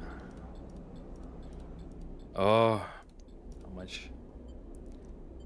Okay, for example, let's again travel, but the belt. Okay.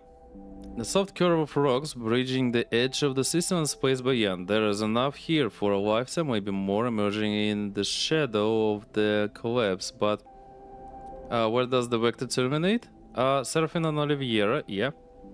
Tail and Wellspring, Junie and Helen Gate.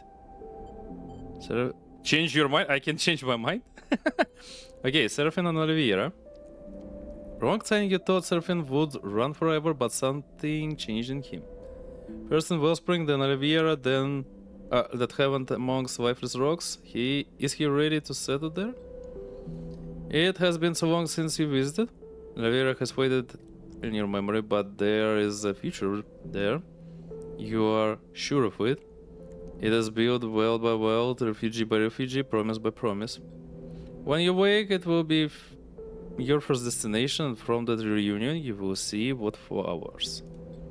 Then you feel it, the insistent pulling of a thread, unraveling of your very self. The reboot comes on slow and I see seeping into your mind.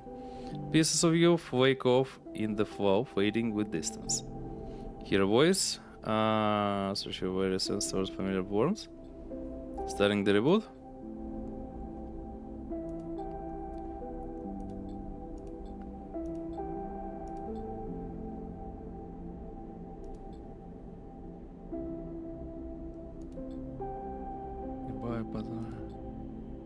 Yeah, okay. So, yeah. Congrats, then. I can change my mind. I can try to change my mind. We'll see what's gonna happen.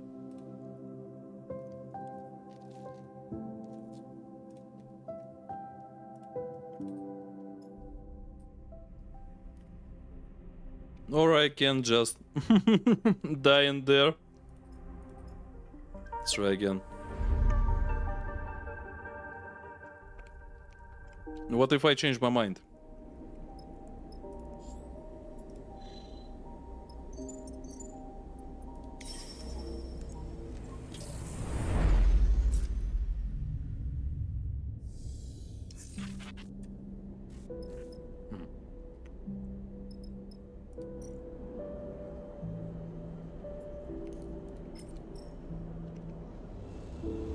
This is one last try,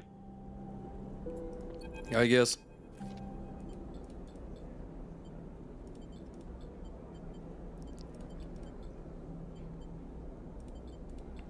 And if it's not work out, just stop here, because damn, this is the 7th stream though, so I guess that's enough.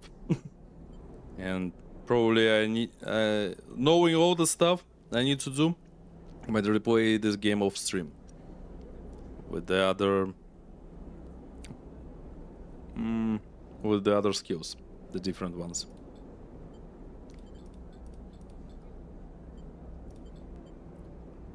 Excuse me, as I can be, Bliss goes over to one of the bench, triple check the connector wires. This is uncharted territory for us all. Test the simulations, but each sleeper is different. You, in particular, are so very different from your stock frame. Flint has been very patient in allowing me to use them as a reference point. Bliss forces a smile. It's you who's doing me the favor, Bliss. Flint in the open doorway, watching you both. Paleface seems even more drained of color than usual. Flint comes inside the shop and nods to you. Let's do this. Let's take a shaky breath. I'm ready.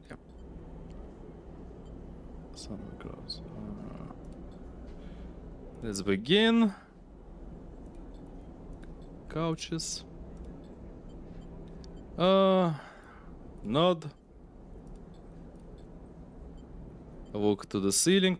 Let's try this. Turn your head and look up the same ceiling Flint staring at you. Close your eyes. It's you to the terminal. This distance was noise. If you code click.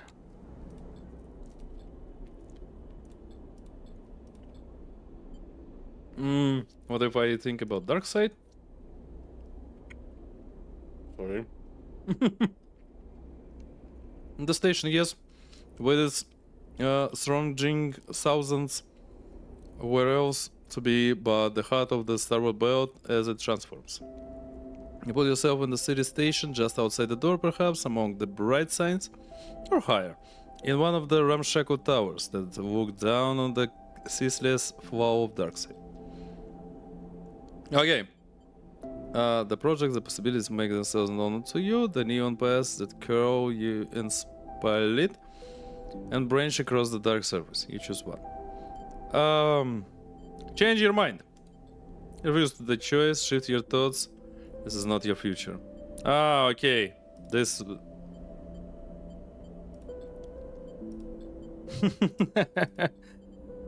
the belt. Tail and Wellspring. Junior and Helen Gate, okay. There's a quiet at the edge of the belt, the kind that would soothe you now after all the noise of your struggle. There is so much more of the past than there is of the future. The material real and defines the shape of what is to come. Junie knows how to gather it up, to draw it out, and weave it into a map. An image. The scanner chirps its tiny noise indicating the location of a west track. Junie studies the lens and a faint smile on her face. Soon you'll delve into this wreck and come up with fistfuls of memory and history. With it, you will build a future. There is a solidity in that, one which you feel in your chest, an understanding of your place in time, the satisfaction of finding your role within that. Okay.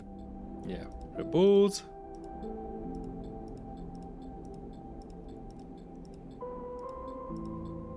Yeah, so this is the end. Okay. I can't change anything. At the same time, can't help with the last quest. Because I'm already... I am almost dead. Unfortunately.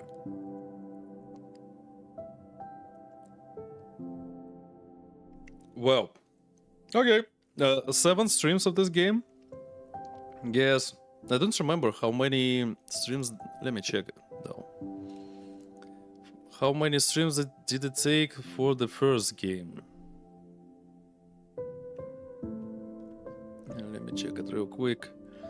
Oh, also 7. Okay. Okay, this is fun. This is really fun. Also, just curious. The 7th stream was almost a year ago, so I finished the first game on February 23rd, 2024. So, okay, this is fun. This is literally fun. But yeah, as I said, congrats, guys, we did it. Finally! Finally!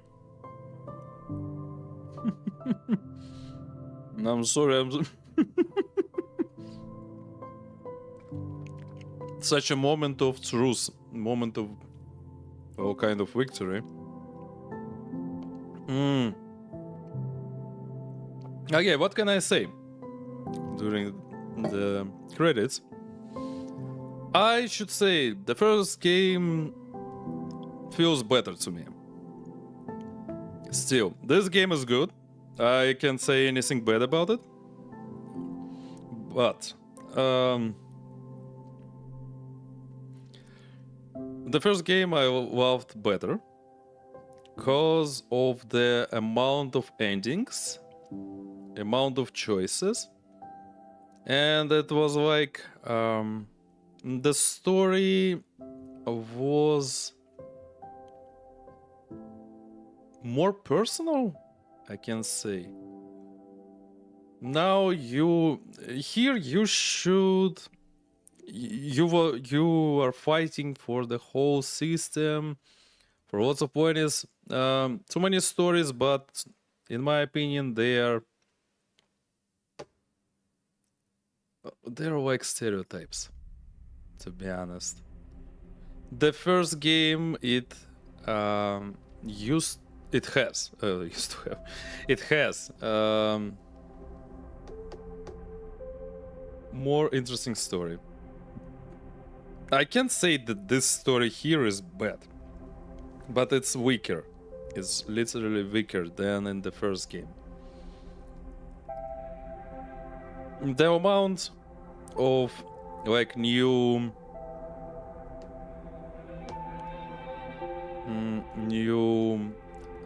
actions here, like you can travel between planets or systems or anything. You can push, you can... I don't know, you need some to gather fuel, gather stuff and shit. This is good, but I can say it helped. Because, to be honest, Citizen Sleeper is that game that I played for its story. And I should say it. The story in the first game made me cry a bunch of times. Cause damn, lots of the stuff there. Lots of the stuff there. I don't know. It was stronger. Yeah, it was stronger. Like this, I don't know. Here, like the stories here, I felt like I experienced that many times, but in movies, anime, everywhere. So it's not that strong. The story here is not as strong as in the first game. The first game was. The first game could make you feel desperate. It could make you feel like you're alone. You can't do anything. You need to find some. You need to find someone to help you, and then when you find those people, lots of people there, their stories, the stories of the characters there, the people who you contact with, they feel so real, and like you can really literally dive in their stories and their lives, and you can feel the same feelings as they express in the game. Then why the hell I'm using past tense? Okay, here I don't know, it's like you're playing a compilation of movies and a compilation of random stories. And during all the streams, during all the 7 streams, I haven't felt. I couldn't understand. I just couldn't understand other like characters here. Lots of stereotypes, to be honest. I don't know. Thanks for adding the old characters also. Blaze, Ankita, Taylor, Aki was there. Castor, even Castor. Damn. But still, I don't know. I could feel compassion in the first game. Here, I couldn't. So let's say it's not that good as the first game. That's all I can say. Same developers. So I'm sorry, developers. I just can't stop comparing with your previous game. So no offense, but the first game to me was better. And yeah, guys, congrats. Congrats, we've made it. We freaking made it. So, first of all, let me check. Okay, Twitch is twitching. I can't. My rating isn't working. Maybe that's a sign. Okay, since we completed Citizen Sleeper, so the next games. Like I promised, we need to complete Black Mesa at the same time. But we haven't completed Stein's Gate, My Darling's Embrace. Probably I'll continue doing that. Hades, forget about this for a long time. Not my type of game. Maybe someday later. I plan to start Crash Bandicoot and say Trilogy. Don't know, maybe next stream, maybe a little later. And I plan to. We discussed it before. I plan to start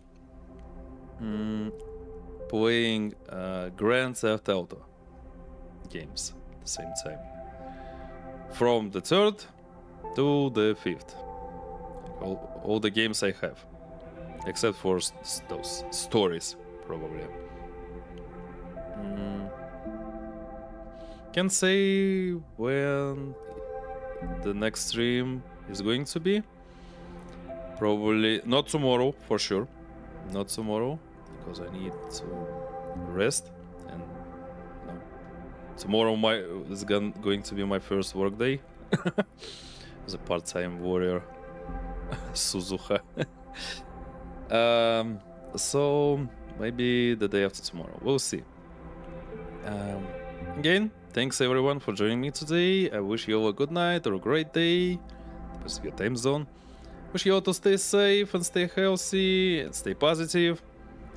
And don't forget that you all are amazing. You all are important, irreplaceable,